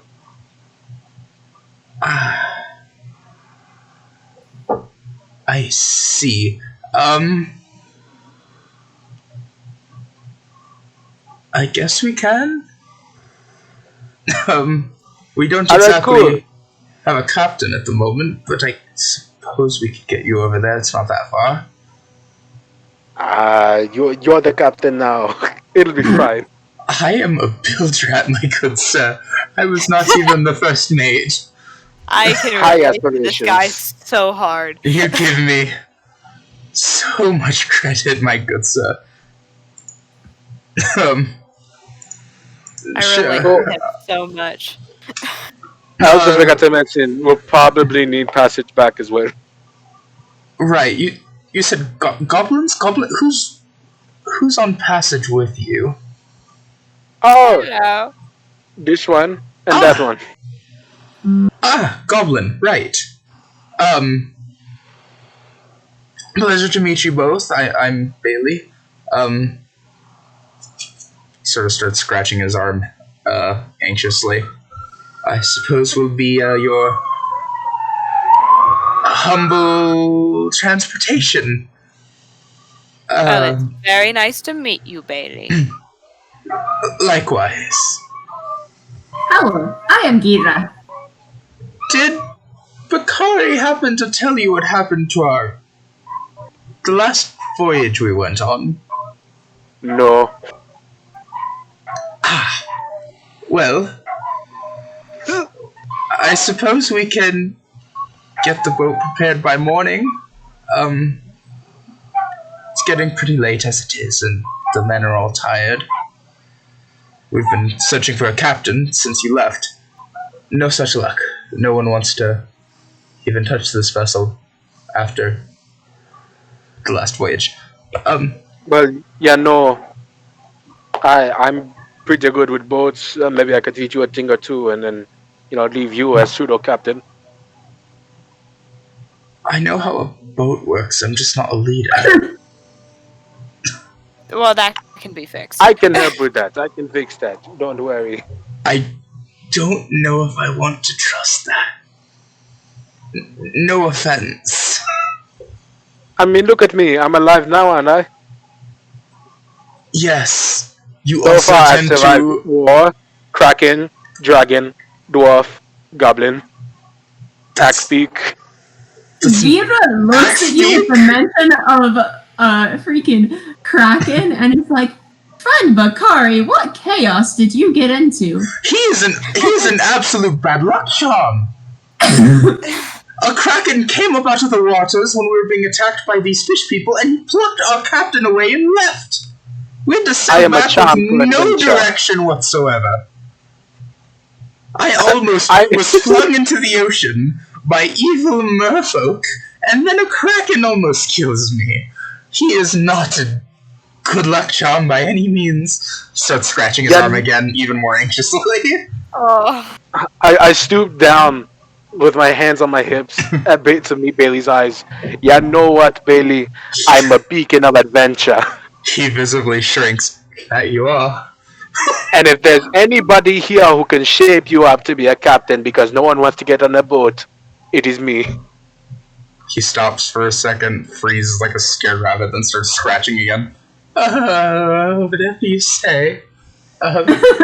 There's the tavern over there. Because remember, I also am somehow now in command of goblins, so I don't really know how that happened. Command of goblins. Oh yeah, it was accidental, but if anything, that shows how good of a leader I am. Gira just total facepalm. Bailey looks at Gira. Is that true? Not her. She's my friend. The goblins are my friend too, but she's not part of that group. Still he. Also still a he, yeah. He, my bad. You confuse me. I don't know how you do it. We'll have the boat ready by morning. He sort of stumbles off to the rest of the crew, and they start talking amongst themselves. And the rest of the day is yours. Look in my direction. They look, and when they see you, their eyes widen, and they start like shaking their heads at him, but he's like trying to convince them. Also, my bad, Jess. Brain turned off for a second. You're good. I was thinking Jess instead of Gira. Nah, you good. Agita is just gonna look at Bakari and be like, friend Bakari, will we have to secure a different ship for passage? No, this one will be fine. Don't worry. It already survived one Kraken attack. Friend Makari, you do not want to fight another Kraken. We won't. They don't come this close to land. You think? I think. I'm just gonna preface that with "you think." Yes, I think. Well, you can enlighten us about this adventure of yours after we get a room, maybe at the tavern. All right, yeah, let's go. We will need our sleep, clearly. Oh, should I write a letter A letter to what? to the boss man in Walden, Oh, yes, you probably should. just in case Bird doesn't make it? Good idea. Yes, do that, please. Okay, I'll write a letter titled "Backup" just in case. Doesn't get there. Back up. Wow. Okay. For safe measure.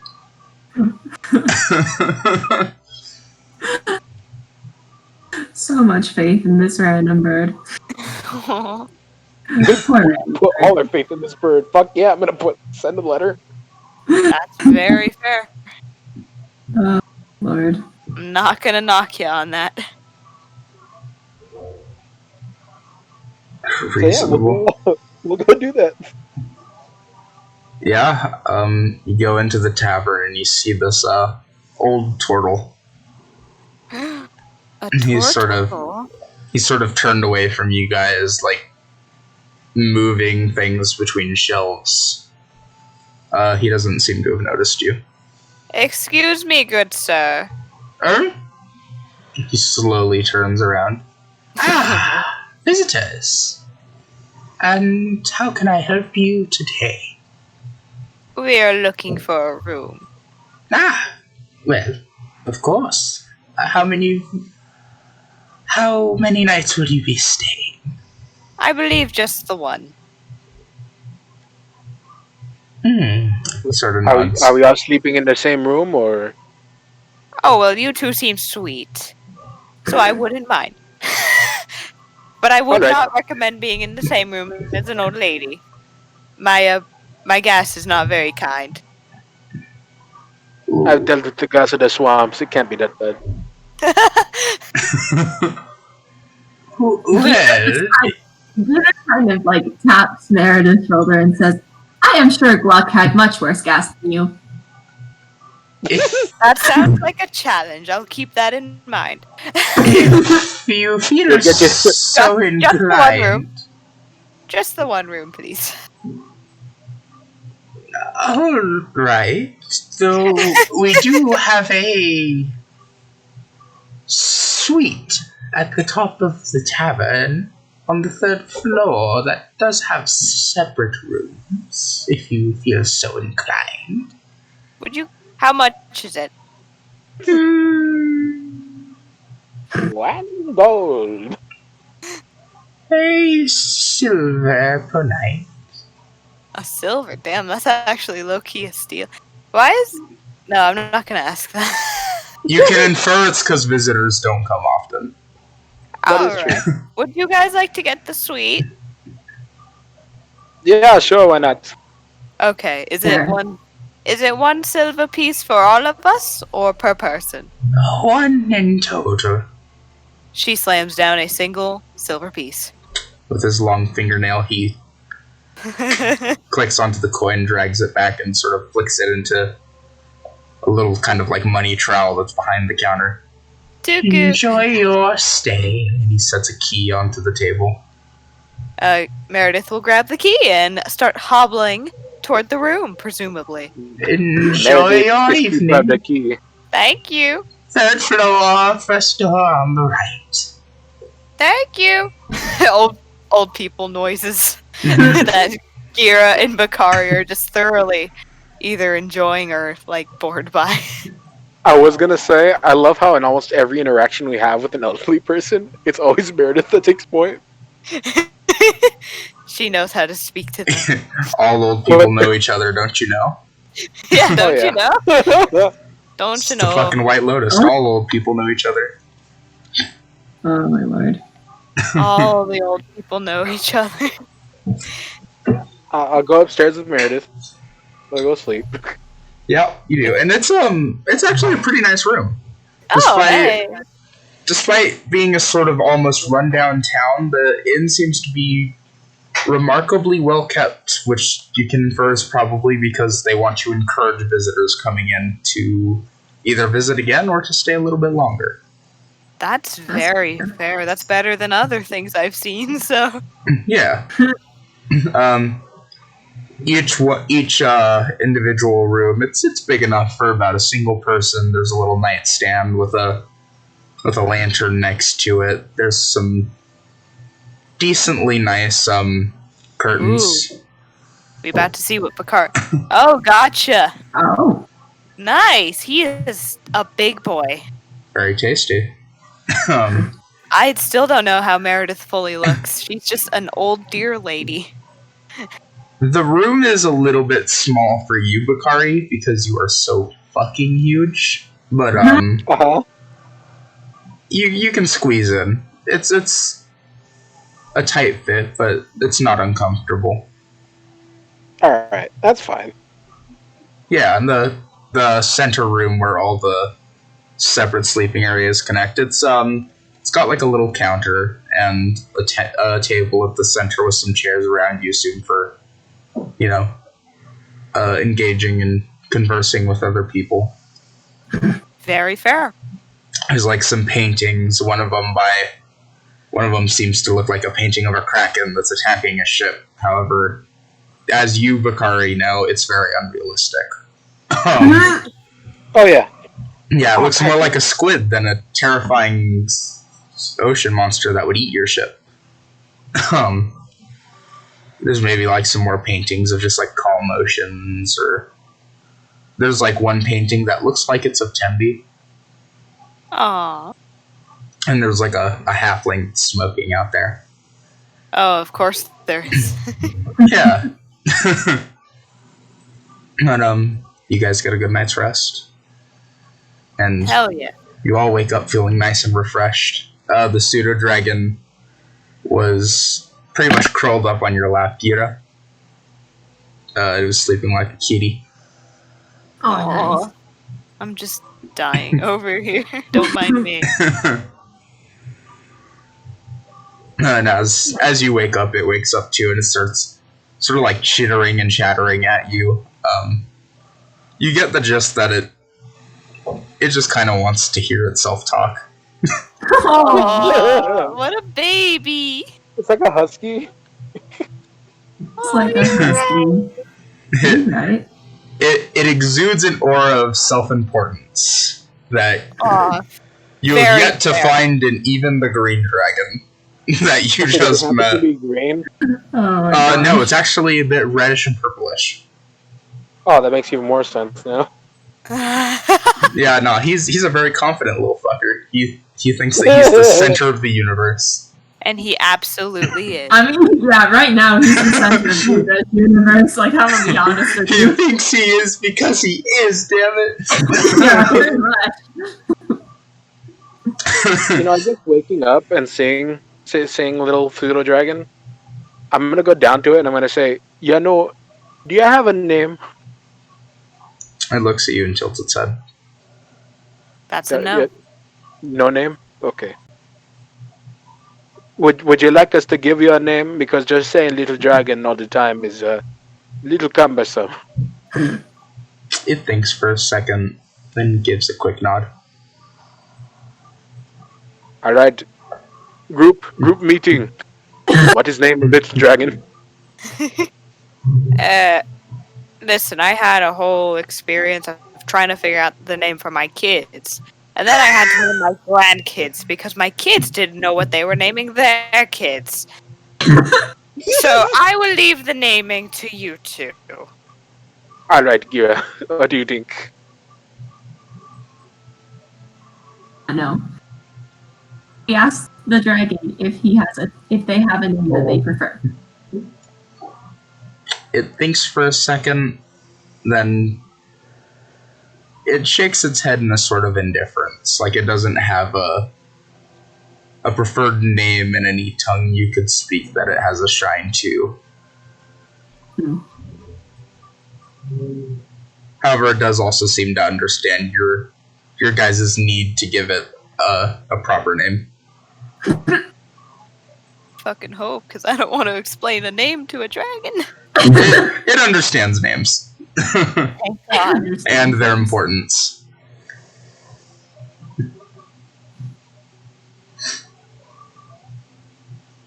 Gita just turns and looks at Vakari and says, I do not know. I am not good at naming things.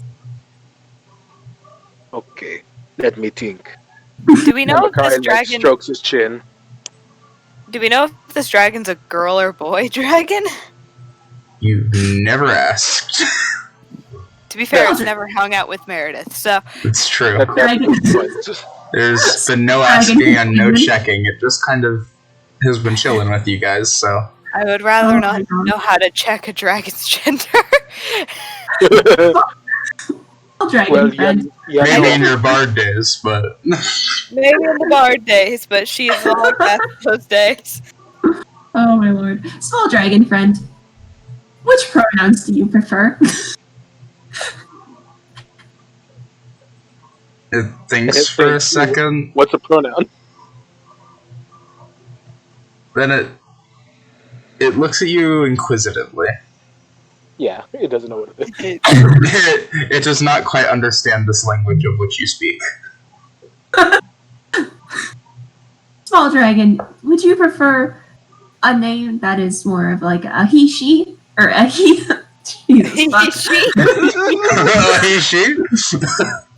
A he, she? A he, him? A she, her? Or a they, them? Yeah, Nod your head the number of times of the statement that you wish. What? yeah. Do you want a name that resembles the stature of me, or a name that resembles the stature of Meredith? Without the oldness. Mine is old, yeah. It points at Gira. Okay. Oh, Girla? Okay. Let me think. So, the name of the Lord of the Winds, where I'm from, is Paku. So, how about Pakul? It shakes its head. No. No Pakul? Okay. All of you suddenly get a sense of. You start to suddenly feel like very warm and fuzzy, or like you've just eaten a freshly baked pastry and it's giving you that warm feeling. It seems What to about- want a sort of cutesy name. You can What about you can apple? infer. It's red like a cute little apple or a cherry.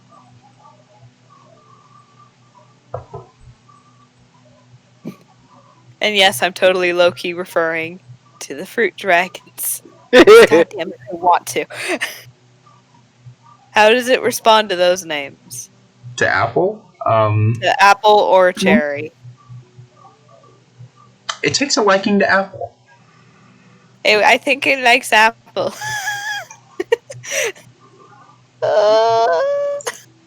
Do you eat apples? Does it eat apples?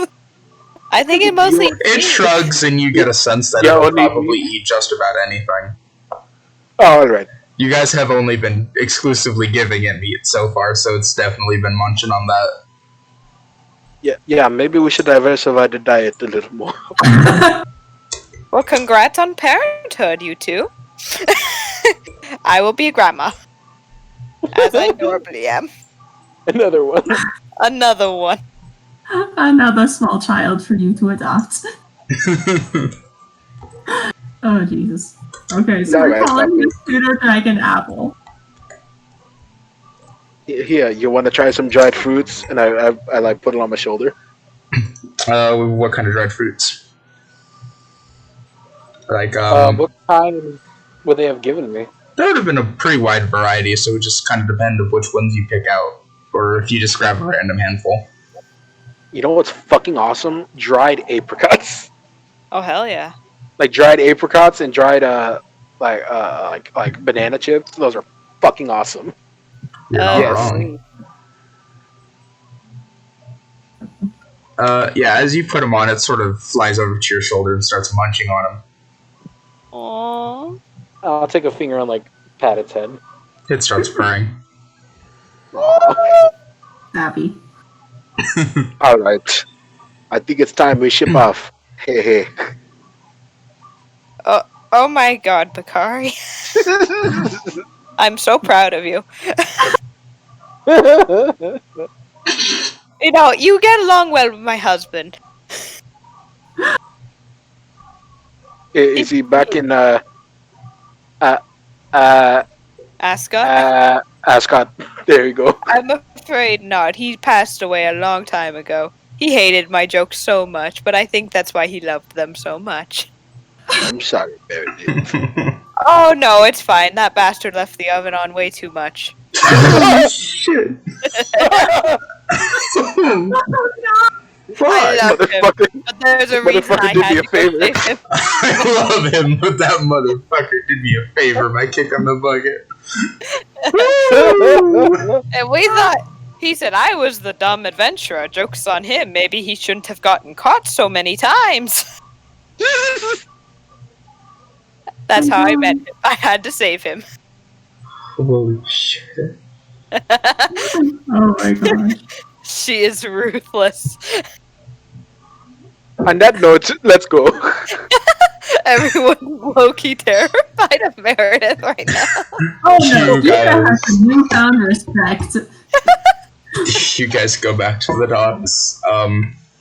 Apple, your new companion, sort of flutters back onto Gear's shoulders, and it sort of wraps around, kind of like a, almost kind of like a weasel if it was just like, wrapped around your neck. Oh, don't say weasel. Don't say weasel. Oh no. Oh no. Not again. It's sort of limp body, almost like it's sleeping on you. Gita's gonna absentmindedly kind of pet it. It purrs the entire time. I just thought, the thought just occurred to me right before you said weasel. Like, watch this be another sprinkle situation. Oh no. That is probably why I defaulted to Weasel now that I'm thinking about it. I was watching Crit Roll earlier. This thing's gonna be traumatized. Just don't forget that you have a pseudo dragon to take care of, and you should be fine. It's gonna be like one of those fucking what were they called? Those little digital pets that everyone had, but they always kept dying because everyone forgot about them. Tamagotchis. Tamagotchis? Yes. That's just It's gonna be like one of those. You guys are just gonna fucking kill it by accident. I don't think you will. So, you guys go back to the ship. Bailey's there with the crew, and as you do, Bailey sort of steps up. Yeah, we can get you passage. I convinced him. All right, Bailey. Good job. It's time to begin your training. We should probably talk about fees first. Oh yeah, Yes, no, that's fine. How much? The rest of the crew is interested. How much are you getting paid for this venture? Nothing currently. Nothing. You guys are doing a job and you're not even getting paid? It's a long story. We'll get paid eventually. We do not know how much. We're flying on a wish. Usual fare cost from our previous captain was about 10 gold, but we're not going that far, so... Oh, well, we might need to bring something back, so it might be fair still. I'll say 10 gold there and back, or just for the, for 10 gold for the whole trip for there and back. Does that sound good? Oh, it was just for one-way trip. We usually go cross-world. That's not exactly a cheap experience. Let's say 5 gold, since we're not going that far. And it's from each of you. We need to make Meredith money. shrugs, and will hand it right over. We need to make money somehow. She'll hand it right over. There you go. And I will do some math. Just call it a hazard fee. Pretty much, payment was. You get the gauge that payment is probably what got the rest of the crew to agree. That's fair. Especially after they got a look at Bakari. And remember what happened on their way here. So, you guys all pay your fee, you get on the ship, and with that you start sailing. Hell yeah. Big ship sailing on the ocean. Ooh, what's this? What is that? We don't need locomotion. Considering it's not the Kraken one so far, we're good. Ooh. Wind is sailing and the fish is As you guys are away. sailing, you get about halfway between the strait, on your way to the sort of dock that connects to the island separated from Tebreth. Mm-hmm. As you sort of gaze up into the sky, you notice, despite it being early in the morning, there's still like a little haze of the stars from the previous night, and you see little streaks that go across, one after another. Ooh. After about a minute, the entire sky just sort of, in a flurry of shooting lights, it almost seems like a rainbow that's streaking across. They're all different colors and different sizes, and as they continue, it almost becomes like a sort of aurora borealis of color. Aurora Borealis at this time of year. Not All localized. actually, it is just an extremely colorful meteor shower. I know. I was. Nice. Bakari's gonna make a wish. Aw. Meredith's just enjoying the view. Bailey sort of looks up and scratches his arm a bit. Well, that's usually a good omen. That's because you have me around now, dearie. Don't worry. And you said that was a bad luck charm. You certainly are, but those stars say something differently. I look down at him again. He physically shrinks again. No, I don't like bend over. I just like slowly turn my head at him. Yeah, I know what I fucking said. You think he's gonna stand up to you? Hell no. As far as the crew's concerned, you summoned a Kraken by existing. They're superstitious folk. You know, That's if fair. I were a bad luck charm, I would have been taken, not your captain. Unless it was punishment on us for taking you aboard, being a bad luck charm and all. The bad luck isn't what goes away, it's just the mere cause of our misfortune. Also, did you all hear what it said? I don't remember. I heard the sort of guttural roaring, but none of us speak its language. Oh yeah, no, I spoke its language. It said the captain had something it wanted, so it hunted him down and took him. That's the entire reason. Ah, It might have been something your captain left elsewhere that wasn't on the ship, but as far as the Kraken knew, he knew it was. he starts scratching more nervously. Ah. Alright, well, we're coming up on the docks here, so, You don't happen to know what that would be, do you? I'm just a bilge rat. I don't know much of anything. Aw, I relate to him so hard. I work on the ship and make sure it doesn't sink. Right. Oh, see, I'm not good at that part of it. I'm not But exactly... usually it's those that people pay less attention to that tend to know the most. Not on here, no. The captain was definitely stuck with his tightly knit circle. Um. Anyway, looks like here we are. And you guys sort of pull up to a sort of like makeshift dock that leads into a pathway deeper into the island. The island itself is a mixture of a sort of plainsy, rocky environment, but it also has a good bit of forest. And you see towards maybe the center of the largest segment of the island is a large, but also crumbling tower. Hey, that's where we're going. Another crumbling tower. Another one.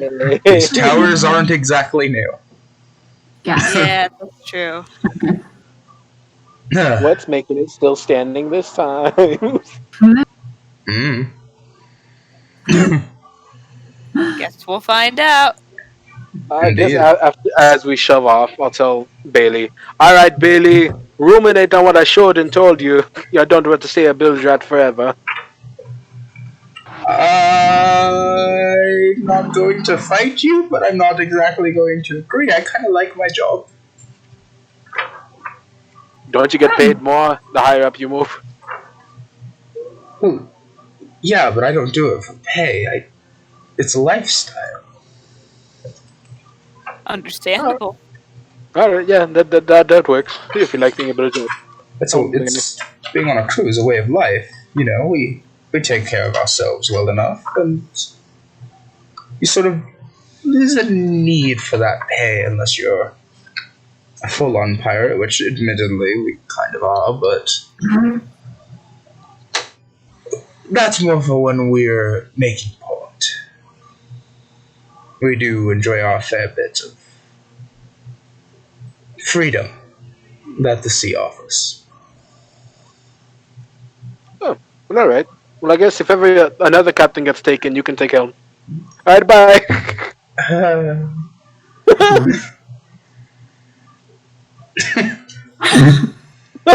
Can I? Gita's just gonna give a reassuring look to Bailey and be like, everything will be fine, I am sure, friend Bailey. Good luck. Well, if the stars are anything but a guide, then with hope we should be all right. You guys, Rolls dice. I know, right? You guys start to go deeper into the island. You sort of step off onto the coast. And as you start walking in deeper, what the fuck are these? Oh, Gray. There was a T-Rex on this island. Oh shit! You tempt me. Oh no, don't tempt him. Tempt him. Do not tempt him. Do it. Do it. No, do it. Do it. Oh no. He's gonna do it now. No, I'm just trying to find what the fuck this thing is. That's valid. Do it. Take your time. I am just sketching. Where did we leave the horse? Back in Probably at the town. tavern. Your little turtle friend would have taken care of it for you. Okay. We put it on the boat. It is here now. It is a boat horse now. It is magically a boat horse. It's a boat horse. Would we- It turned into Sorry, a guys. seahorse. The horse is actually El Tivo from Hotel Dorado. They'll never let us down. Oh my god, I need to watch that again. Interesting. So, as you guys begin walking deeper into the sort of rough and randomized terrain of this island, you get a good ways. You're pretty much out of sight of the ship. But then you hear this sort of flapping of wings. Oh. Can we look up? You can look up, and you find... how many was it? Oh, Okay. great. Oh, not snakes again. Not the snake. It's not a swarm of snakes. Yeah. Okay. You see 3 sturges that are flying around above you. Sturges? Sturges.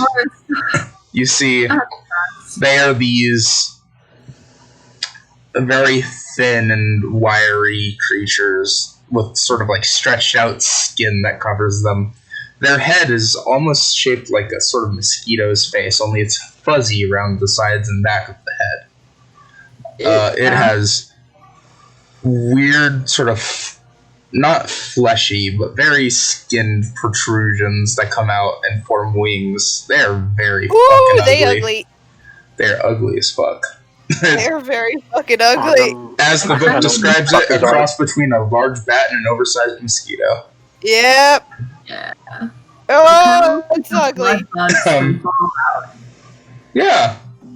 Basically, mosquito X bat, but on steroids. Wait, are these the demon fuckers? No, they're not demons. They're No. not Okay. demons. They don't really seem to be giving you much mind. Good. They're just sort of flying around above you. Great. Can they, like, not be assholes? Well, they're not attacking you for now. Keep How going. long does it look before we can get to the tower from here? You're maybe quarter way through the island. Oh shit! It's pretty rough terrain, so it's gonna take you a little while. Fair. However, they don't. While they are around, it seems like at most they might be eyeing you, but they don't seem to be trying to engage you. Cool. Gita's just gonna keep petting Apple and carry on. Apple is very happy. Keep calm and carry on. Basically. Keep Apple calm and carry on. Walking, keep on walking, walking.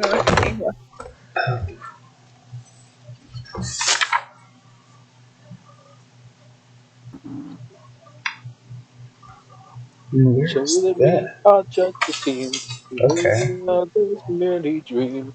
Building up a head of steam. I need to On a watch that trail movie we again. blaze. You okay, Rigby? What happened? Hi, Rigby. You haven't chased the possums today. Good job.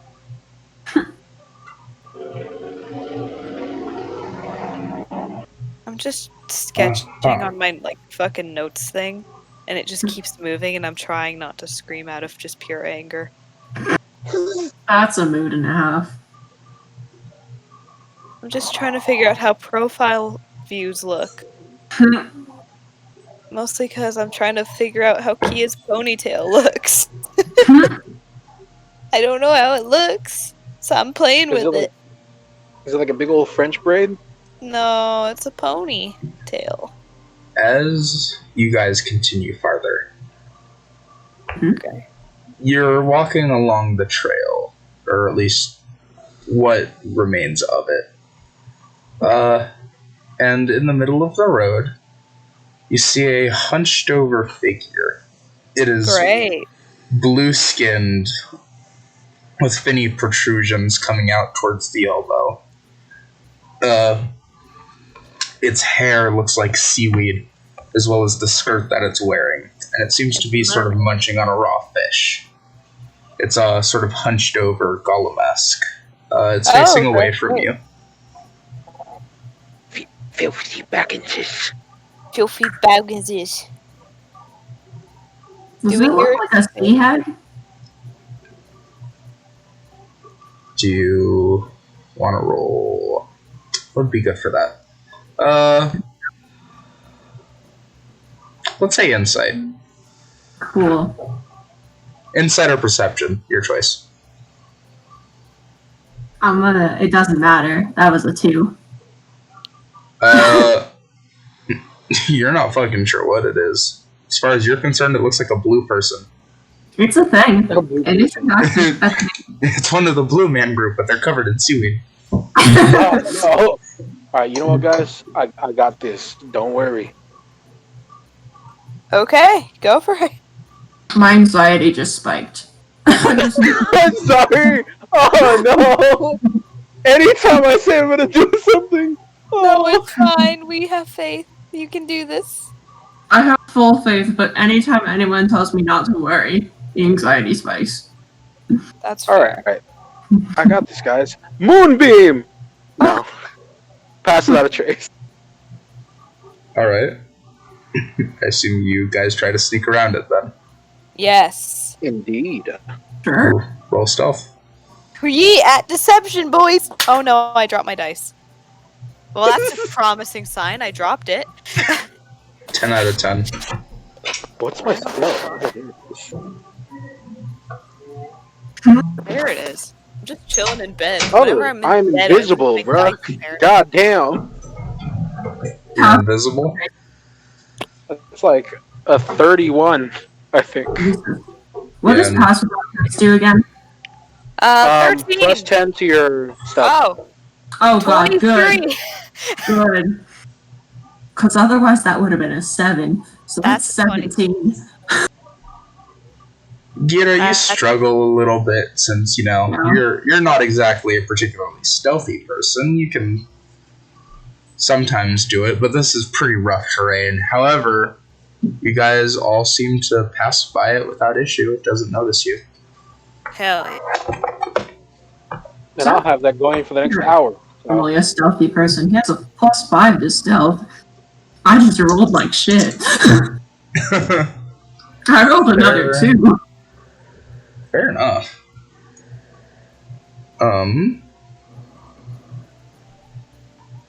No, we're not doing that again. Which one was it? Another blue person. Oh, shit. Keto things.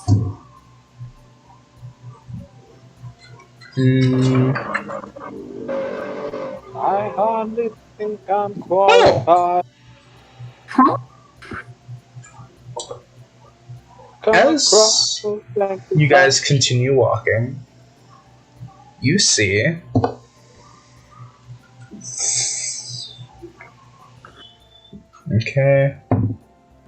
Okay, you see 4 kobolds, 2 of them winged.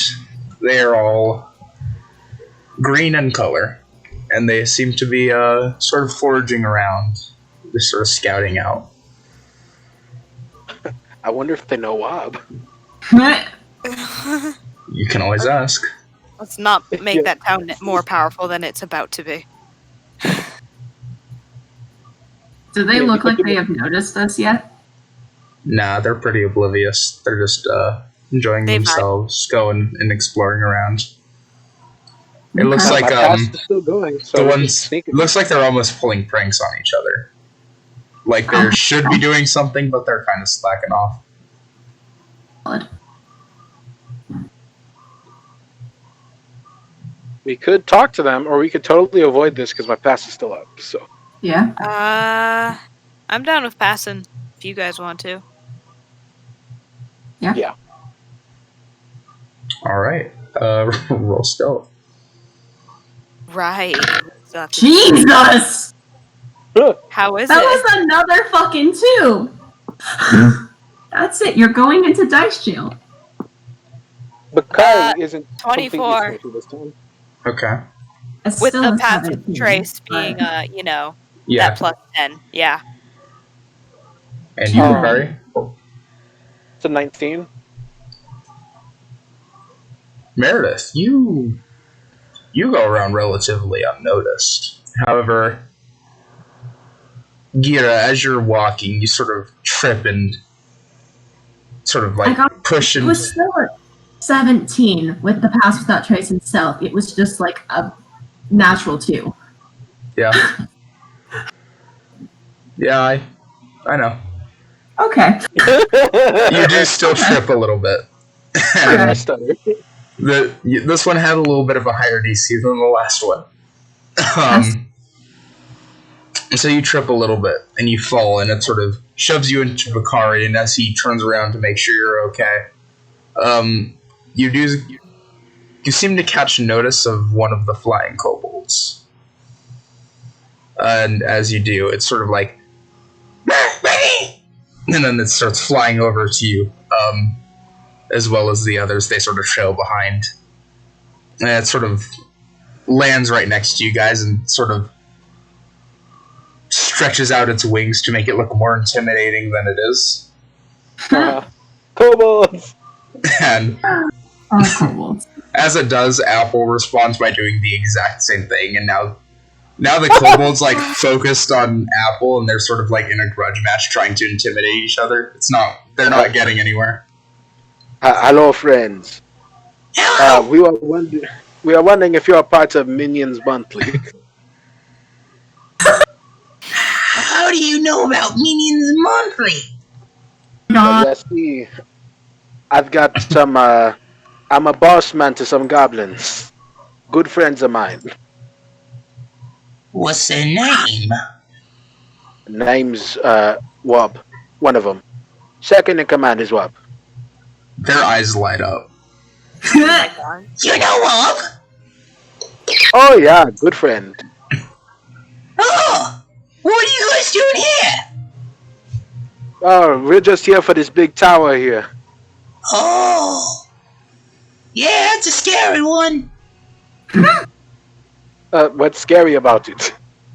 Well, last time we sent some scouts out here, they didn't come back. Great! I'm sure we'll be fine. I wouldn't be boss man if I couldn't hold my own. I'll take your word for it. Anyway, what are you guys doing here? We're scouting for our boss. Do you guys normally not live on this island, or? Oh, hell no. I love them. We live in the woods. We're just here to scout around for shines. All right. Where? No. Here. They live where? In the woods. Oh, in the forest. In the okay, gotcha. You can probably guess that they work for the Green Dragon you just met. A day ago. Or a couple days ago. Oh yes, I have a good idea. Oh no. Not a good idea, but a funny idea. That's Hey, you know what, guys? I enlightened my friend Wob and his other buddies last time I saw him.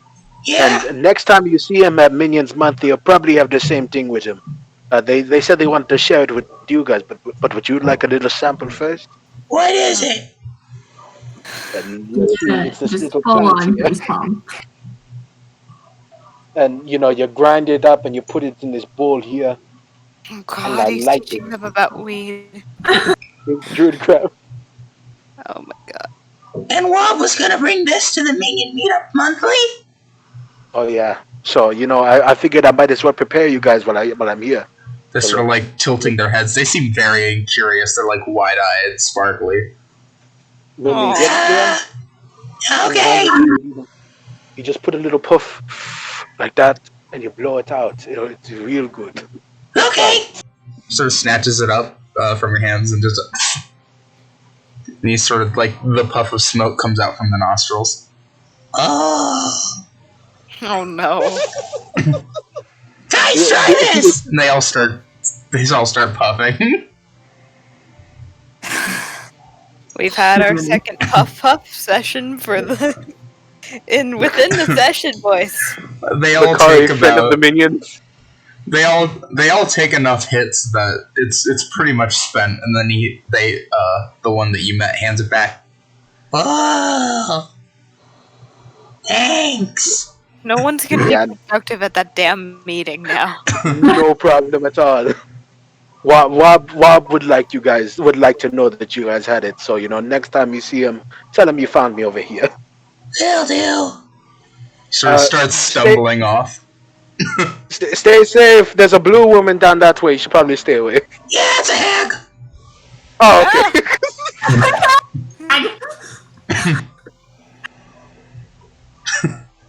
Yeah, Glad we that was a got boy that dodge. Wow. Woo! Yothid is not going to be happy when they come back. Great job, you They're picked gonna up you. be high off their asses, and they're not gonna be doing anything. Oh wait. By the way, we spoke with your boss. We know we're acquaintances. They're gone. Right. They're off in the Mile High Club. Fuck. Oh my gosh. And they're gone in both the metaphorical and literal sense. You know, on the way out, we'll talk to him. If we can find them, yes. That is true. Yeah. You know, he said, be more mindful of the creatures of the forest. That's I was. Jiminy crickets. That's one word for it, I suppose. That is a I word did for try to it, kill I him. guess. Ooh. Oh no. Ooh. That's a cool one. It's a cool one for you or for us? Actually, now that I think about it, he probably already saw what I did. Yeah, he probably already He saw did it. say he was watching. Yeah. If we're going with the pseudo dragon is the eyes of the. Yeah. Ooh, okay.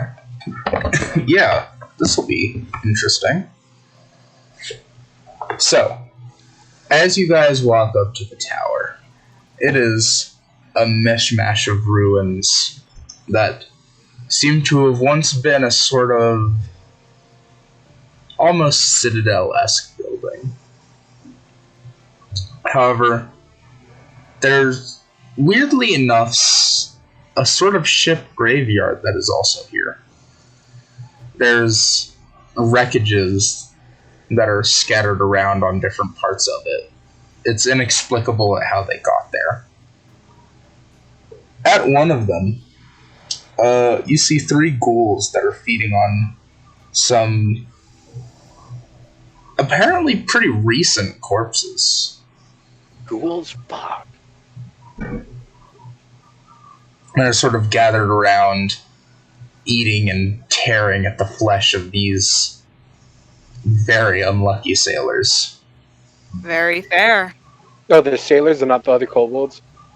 No, they appear to be. It looks like it was probably a new wreck that somehow got here, despite being on the middle of an island, and they have faces of fear and agony that are forever plastered onto their lifeless forms. Very fair. Well, that fucking Classy. sucks.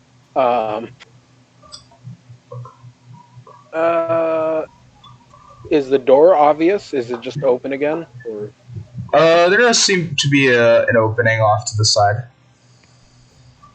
yeah, we should probably just go in. Fuck the ghouls. Should we go in? It's up to you.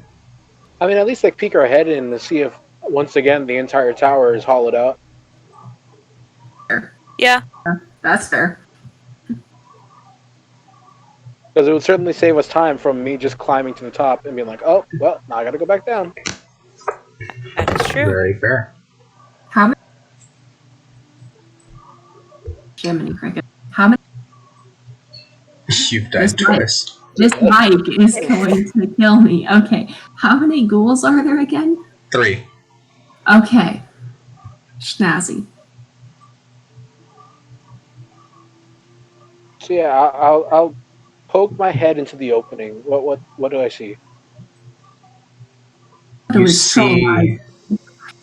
Make a perception check. Perception. Oh, that's 25. 25. As you look into the building from this distance, it's hard to tell. However, the building does seem to go further, and the darkness within almost seems to swell and move around in a lifelike manner.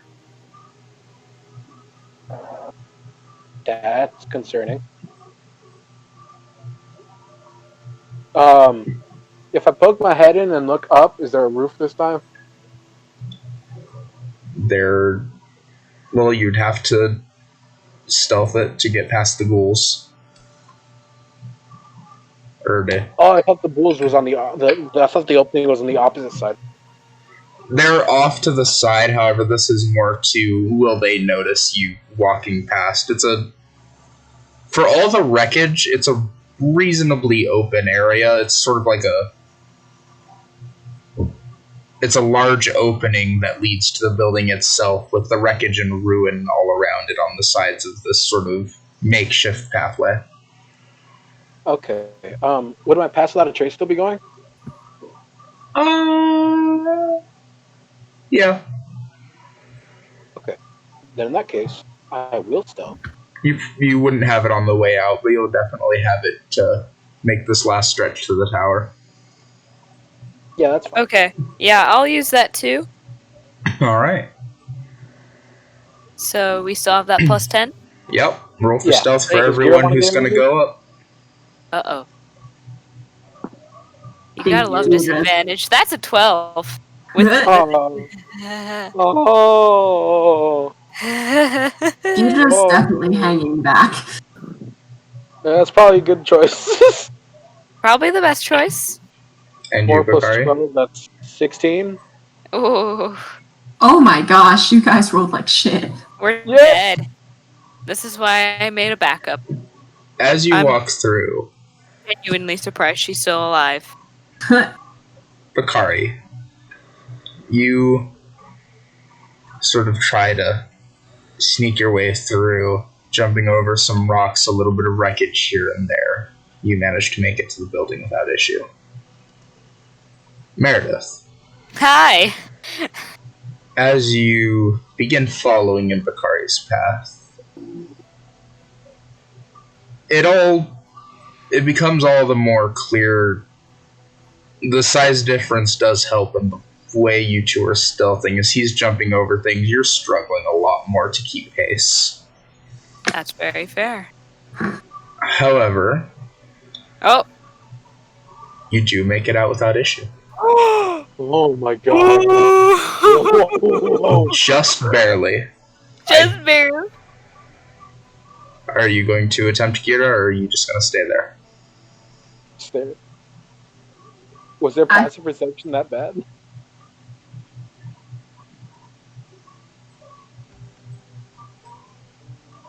The mic has died again. Okay, there we go. I think Gita's gonna kind of like chill for a second and wait for either Bakari or Meredith from the doorway to just be like, come on, kid. Come on, kid.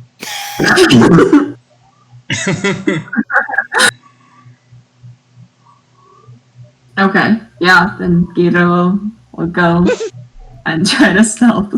That's enough, apparently. Very fair. Oh, yeah, that's like high as fuck. That's like a 31. Oh, Yeah, Jesus. you. Whereas the others sort of had to gauge their ways, you were watching the entire time, so you had no problem seeing the perfect path in order to get through. You get through with no problems whatsoever. You'll love to see it. Yeah. Alright, cool. So we're inside now. I should really use guidance more. I don't know why I haven't used it. True. Why haven't you used it? I keep forgetting I have it. I mean, that's fair. Kind of like me without choice for Kia. To be fair, we don't have a lot of stealth situations, so That is true. We kind of just kill everything. yeah. Alright. You guys have reached the tower. Yes, we have. What are you doing? What are we doing? Like I said, looking up, is there a roof, or is it hollowed out like the other one?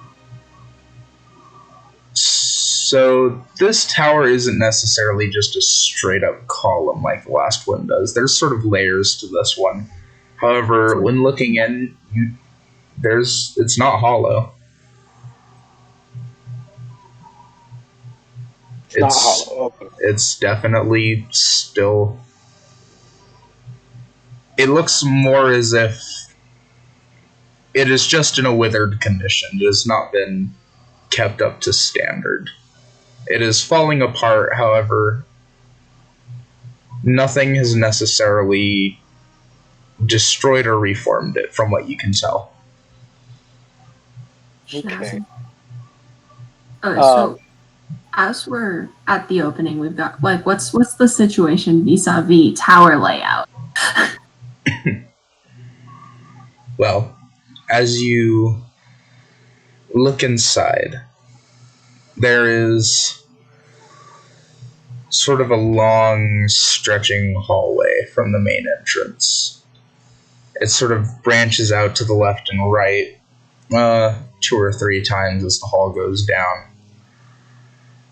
And the walls are covered in these fluorescent carvings. It seems that, there was the initial carving, and then there was a fluorescent material that was stuck inside, so the walls almost seem to have a magical glow to them.